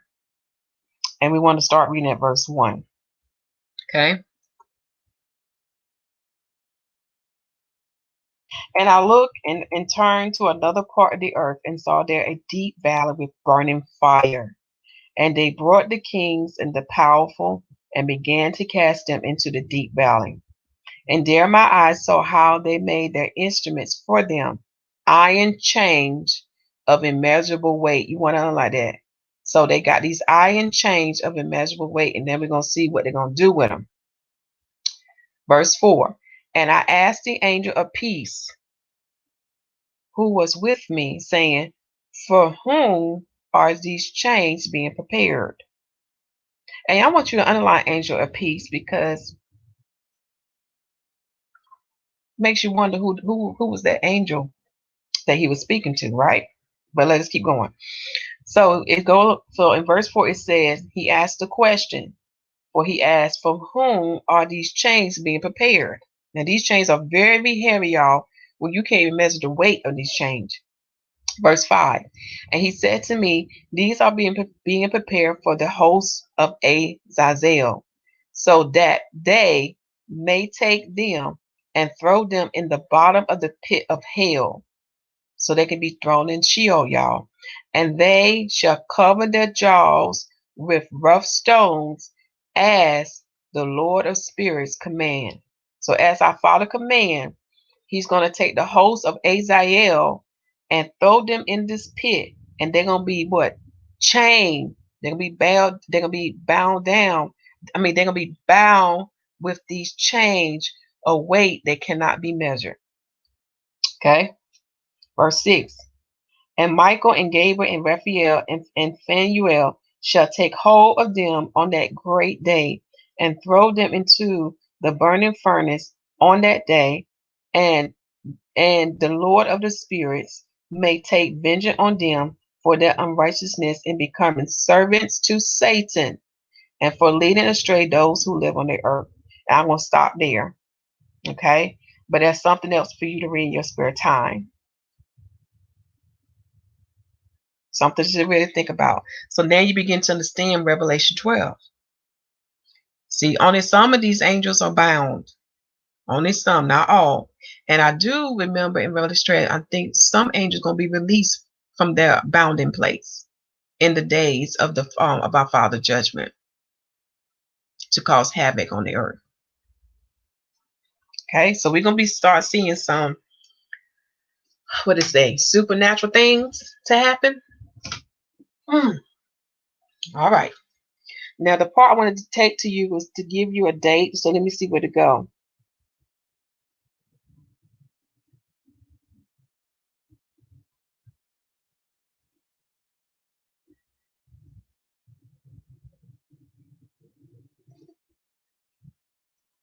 Let me see. I'm going to go there. Because we know judgment would come in the 10th day of Adam. Go to my notes. Forgive me, y'all. Just want to make sure. So this is another example about this great judgment day. We'll be in the 10th day from Adam, which is day 15 from creation. And I'm going to read 2 verses to you, and we'll go to chapter 18, and we'll go to chapter 20 as proof unto you. Okay.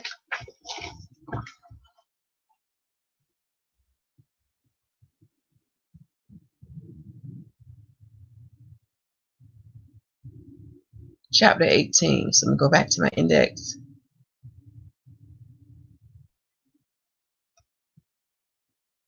See, I'm showing y'all things that I know many others are not going to touch on. Again, these things come by the Spirit to have understanding.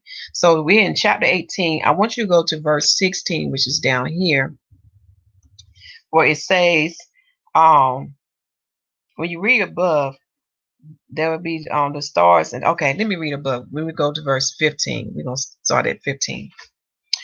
This has become a prison for the stars and the hosts of heaven. Remember, who is the host of heaven too? The angels. Okay.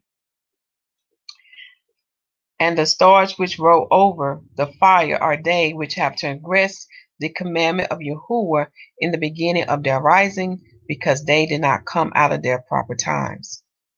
And he was angry with them and bound them until the time when their guilt should be consummated even for 10,000 years. So it's giving us a date when the Father, I'm talking about Yahuwah's judgment day.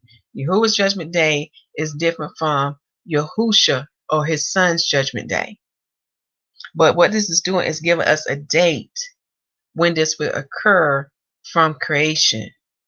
Give us a date also when this occur from Adam. So this will occur in the 10,000 year, which is the 10th day from Adam.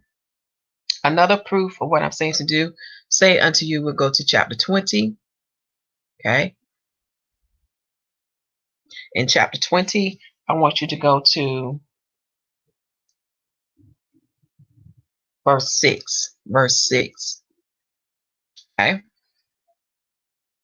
That reading the same. That was a little bit different. Okay. So make sure I'm in the right chapter. No, chapter 21. That's why that's different. Chapter 21. So I want you to go to verse 6. Shalom, sis. Verse 6. Okay. Let me bring this down a little bit more. Verse 6 says, these are some of the stars of heaven which has transgressed the commandment of Yahuwah and are bound here until 10,000 years. The time entailed by their sins are consummated. So these two will be judged in the 10,000 year, which is Yahuwah's, which is our Father, Great Judgment Day. Okay? And again, remember, hosts of heaven is talking about those angels who are the children of heaven, who also are the children of Yah. And you can see that in Exodus 12. Those angels, those spirits that ran Egypt, or those principalities that control Egypt, also came out because the Father broke the head of the dragon when he set his people free. Okay. So now we go to one more sacred book so we can get the understanding of this of the reason why this goat is named Azazel. So we understand that Azazel represent what? All sins. Okay, all sins. So let me go to, I need to pull something up right quick. Bear with me, y'all. So bear with me. I need to pull something up because I do want to show y'all what I've been working on, and it's still being worked on. Okay, so ask the Father, give these things unto me. I have to be patient because I get a little bit at a time. Okay, but it's all, but according to His will, it will come together in His time. But I just want to share this with you so you can see, because I did talk about this before with you in times past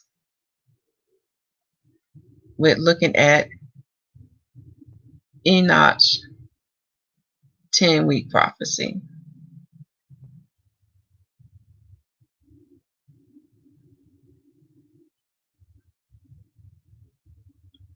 Okay, because I think it ought to be fair to show it to you so you can understand what I'm talking about, a date.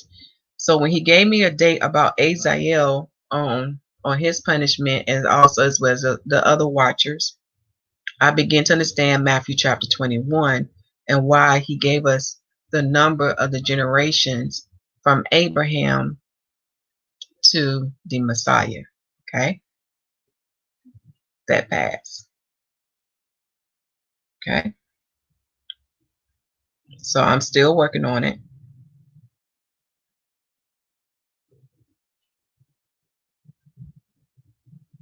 Okay, now this is what I'm working on.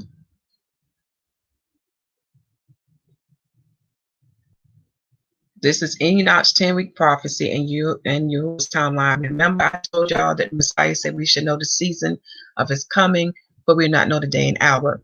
When you go through not only the Bible, as well as the Apocrypha, but also the sacred books, they give us dates.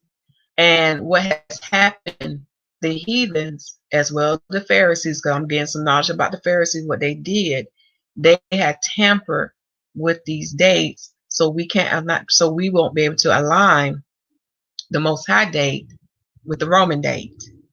Okay. However, the Father has given us some key events to help us align those two different dates. Okay. Aligning his dates up with the Roman date, such as I know the Messiah is born in, bring this back up. I just had to make sure I look at it. I know the Messiah was born in day 11, which is day 6 from Adam. And the reason why I put day 6 because it starts with the 5,001st year to ending with the 6,000 year. Okay.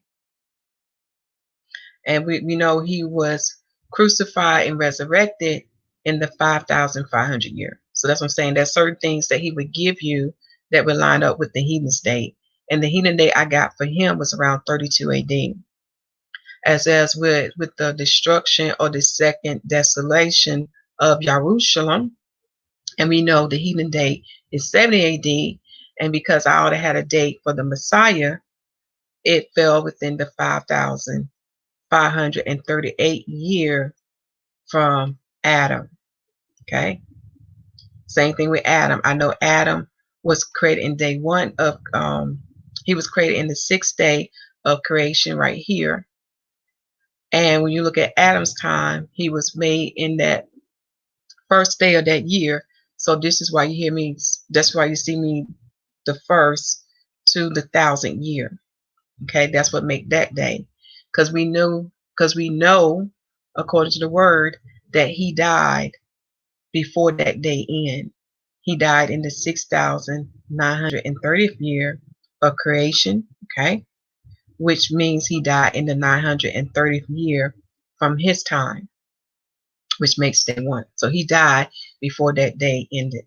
So it fulfilled biblical prophecy of what the Father told him when he ate of the tree of knowledge and good and evil. Okay. So based on some of my sources, I have not confirmed, but right now what I have thus far, I'm finding out that the flood will fall in day 8 of creation, which is day 3 from Adam in that time. So, which makes sense because after they see their children are destroyed, these angels going to be bound.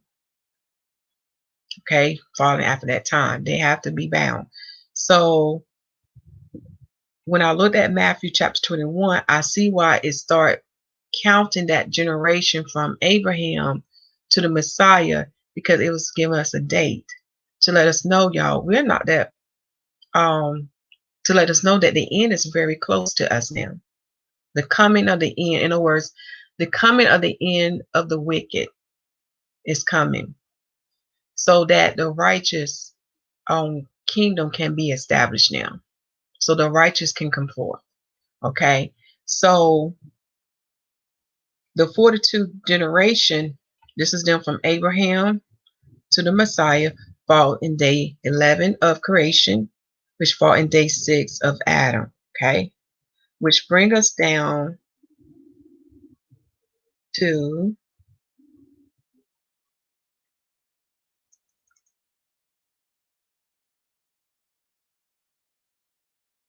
excuse me, y'all. I'm trying to work this cursor. It's kind of hard. There we go. Let's keep going down. Which brings us down to the seventh generation will fall in day 15 from creation, which is day 10 from Adam. Day 10 from Adam. Okay. So this is letting us know we are getting very, very close. Now, where we are at so far, what I have, if I have it correct, like I said, I'm still working on this, y'all. So y'all gonna have to bear with me. We are in day 13. We are in day 13, which is the 7th day which is day 8 from Adam. Okay.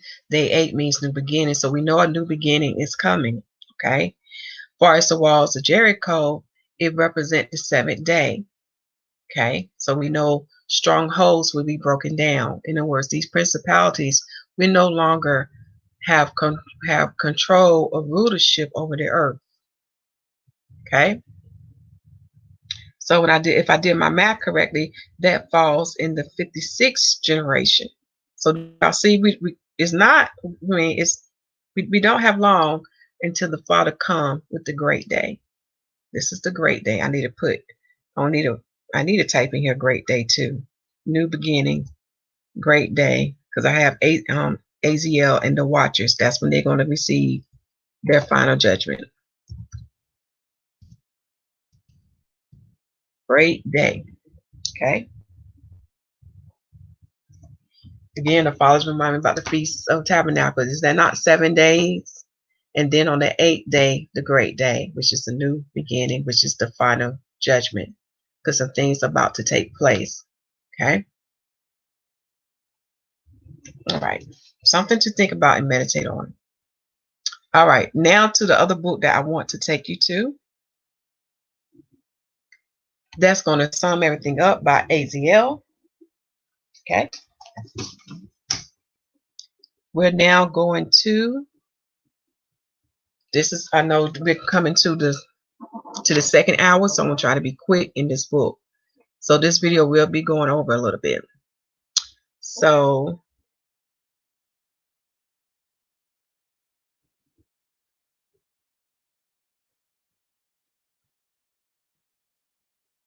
we're going to go to the Sealed Book of Mormon. And we're going to chapter 4.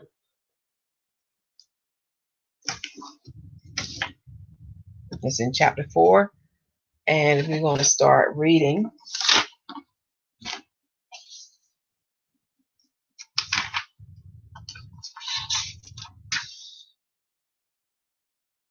verse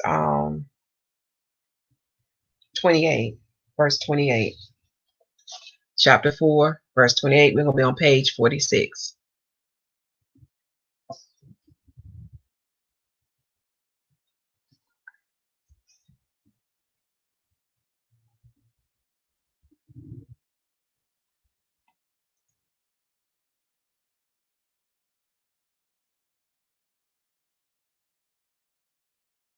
And this link is also in the video description box.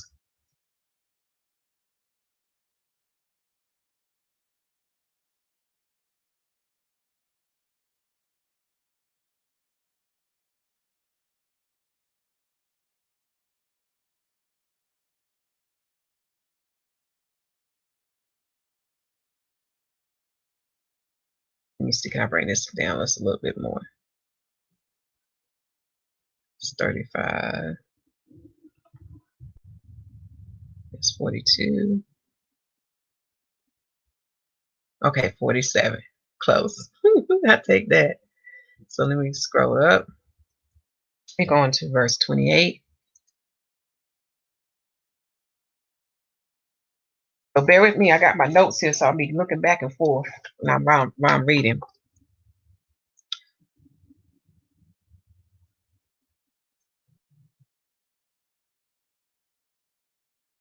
In these days, however, some of the holy sentinel angel, now sentinel means watchers, guards, okay? Some of the holy sentinel angels who were of the watchers class, who was designated from the beginning as heralds of God. Now, heralds of God mean they are messengers to bring him news of what's going on. Kind of remind of the Herald newspaper, right? Okay. So let me read this again. Who was designated from the beginning as heralds of God in regard to earthly affairs. See, they was to report to him about the earthly affairs. And therefore they could materialize in carnal bodies, in the likeness of men, and to infiltrate among the sons and daughters of Adam. Under the influence of Anaku Aiel. Okay, now you're seeing or getting the understanding how they was able to mate with the daughters of Adam. But before they did that, in order to blend in, they can transform themselves to appear to look like a son of Adam. Okay, so here we have the proof on that. So let me read this again. And therefore they could materialize in carnal bodies in the likeness of men, and to infiltrate among the sons and daughters of Adam. Under the influence of Anaku Aiel, the person responsible for the plot that took place among the vigilantes who were corrupted. Now, vigilant again representing the watchers, okay? The watchers, all right? These are the ones who became lawless, who took things into their own hands. They did not have any permission from our Father in heaven to do so. So that's what that's talking about. So Anakiel is the person responsible for the plot that took place among the vigilantes who were corrupted, known among his fellows by Azazel. Do y'all hear that? So that's another name for him. Being the principal of those who abandoned their position that they attained in heaven. Okay, so he is the principality, or he is the angel that caused them to abandon their position in the heavens. All right. They came to build for themselves great refuge, in which some of them under the influence of Satan. So some of them was under the influence of Satan. Do y'all see how this all tying in together with the prince of darkness, with the prince of death and destruction, Satan?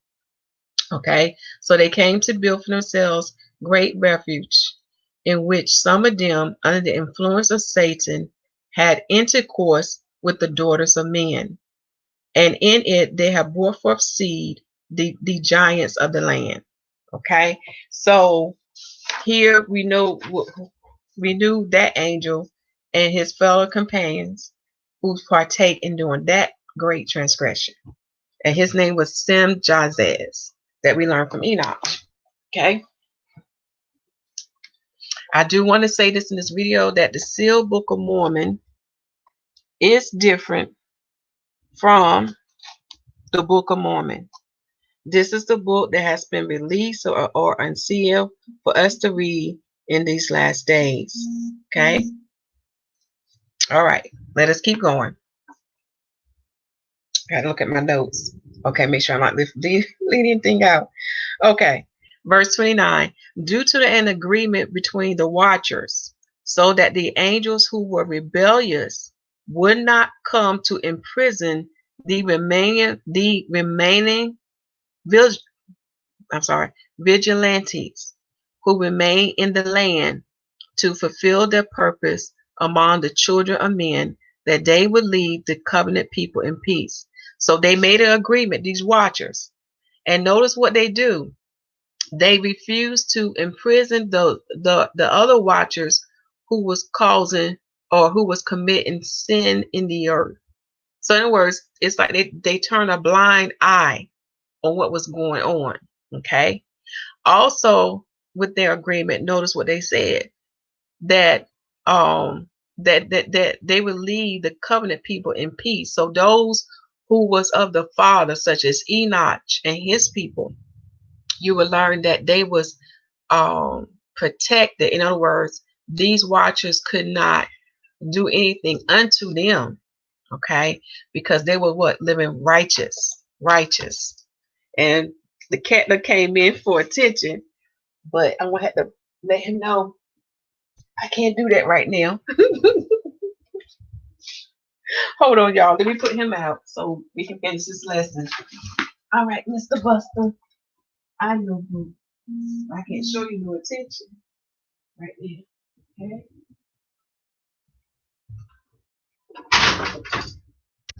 Almost done, y'all. About to get there. Okay.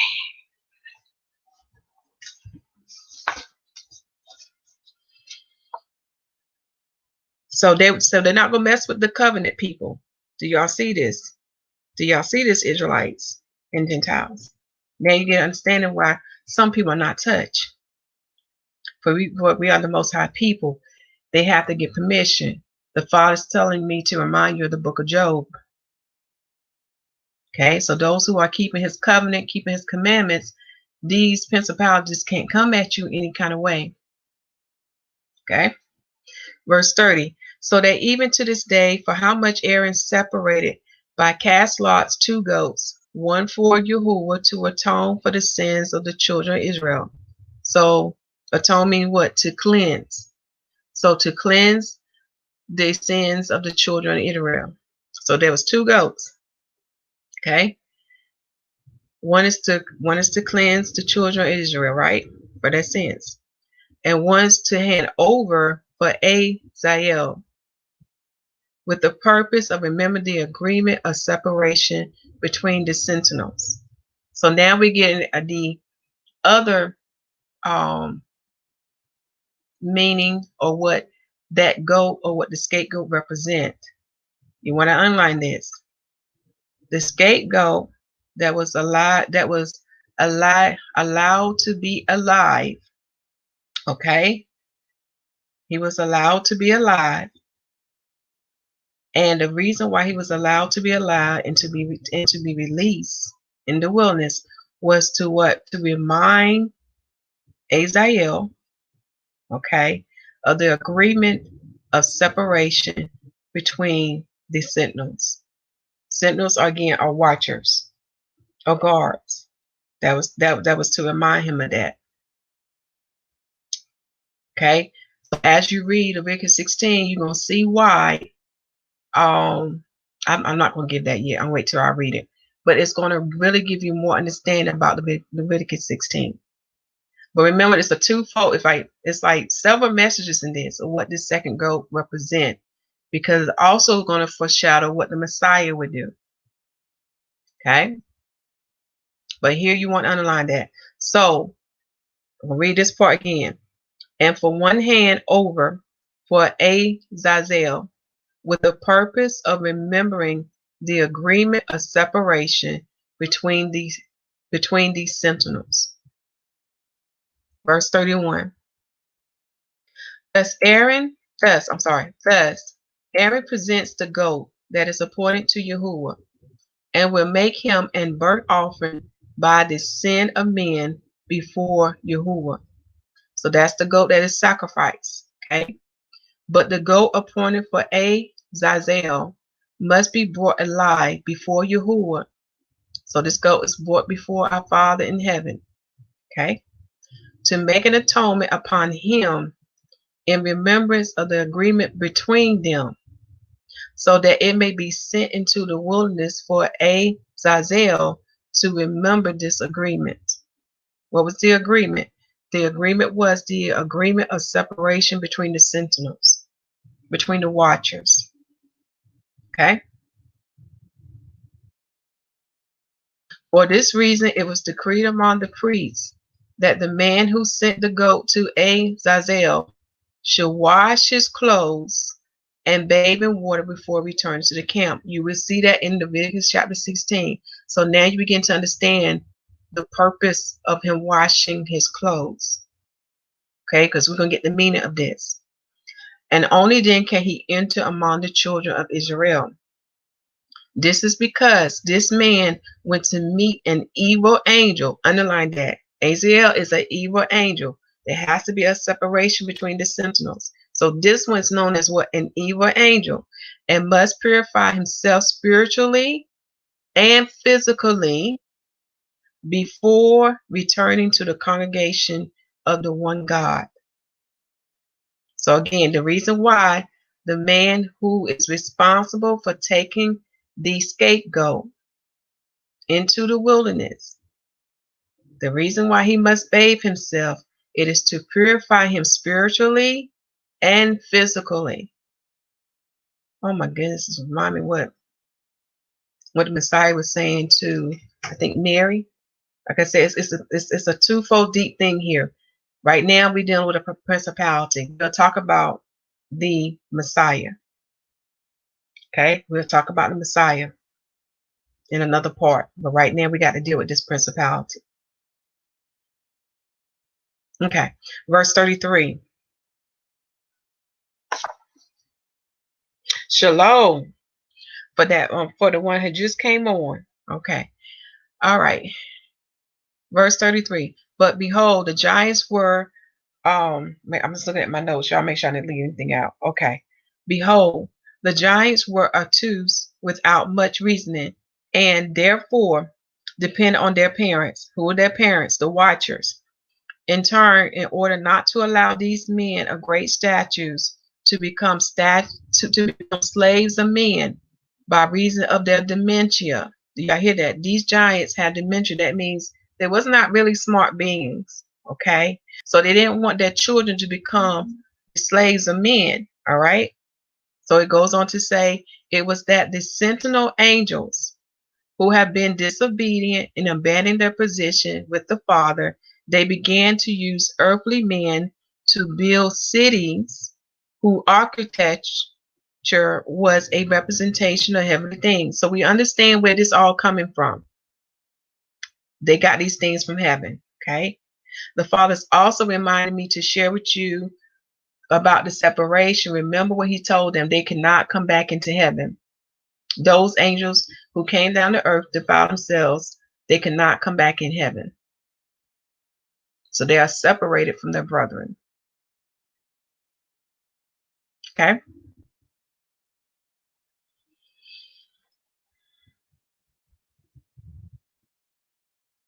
Verse 34. Oh, before we go on that, notice how it's telling you to read Jude 6, but also read 2 Peter's chapter 2, verse 4. Read Jude chapter 1, verse 6. Also read Ephesians chapter 6, verse 12. We also have an example of a principality or an angel that rules a nation or a kingdom, because remember the Father gave the other nations or kingdoms over to these angels. You can read Daniel chapter 7 and also read what is yet to come that will happen upon the principality of death and destruction, who is Satan. Read Revelation chapter 20 verse 1 to 3. And I'm giving you these verses to show you that even in the Bible is telling you about these principalities that our brethren often overlook. Because when you understand the history of things now, we are seeing that they are the reason why man why man is in a worse condition or in a worse state. They have a great hand in this. This is also to let you know that these principalities who are under Satan rulership, they are not your friend. Okay? They hate you. They have a different agenda from our Father. Their will is different, and they already know what their judgment is. So misery loves company. So they want you too to take part in that misery. This is what the Father wants you to know, because pretty soon we're going to start seeing supernatural things. And if you're not his, you got to understand what I'm saying unto you. If you're not his, you're going to be in for a world worth of trouble. Okay? Because no flesh or no son of Adam in his fallen state is a match for these principalities. You cannot deal with them. Okay? Also, to prove that these angels are given rulership over the Gentile nations or over their kingdoms, read Deuteronomy chapter 4, Romans chapter 13, Ben Sirach, known as Ecclesiasticus in the Apocrypha, read chapter 17, verse 17. Read Job chapter 2. You can see that how giving you an example about the sons of heaven, as well as chapter 11, verse 4 through 5, and chapter 12, verse 20, and chapter 15, verse 30 to 32. Also read Deuteronomy chapter 32, verse 7 to 10, because that will show you that Israel is the Most High inheritance. So the Most High, who is YAHUAH, is our ruler. He's our king. Okay, and those who join our nation by taking a hold of the covenant, they come under that protection too. Okay, so those who join Israel and partake of the covenant receive the benefits, receive the inheritance that come with it. Another mystery that many do not understand. Okay. So now we're going to read verse 34. So the men began to attain from the watchers the proper knowledge to mold the iron and to work their mixtures. Thus they could forge all sorts of devices from more resistant structures, such as weapons and warfare and carriages to battle. Their wives learned to mix of the herbs and their healing properties, and their young men learned the art of handling the sword to fight with bow and arrow. As I'm reading this, y'all, you know what's coming to my mind? Great bloodshed. So now you can see why the cries ascended so high greatly. They learn how to do what? Murder one another, kill one another. And these things does not show the love of God. Do you see what these angels did unto the sons of Adam? Do you see what they taught? These are things they did not know. Okay. Verse 35. And it came to pass that Enoch went forth preaching to the people of the land of Saron. Let's look at my notes if I need to go there.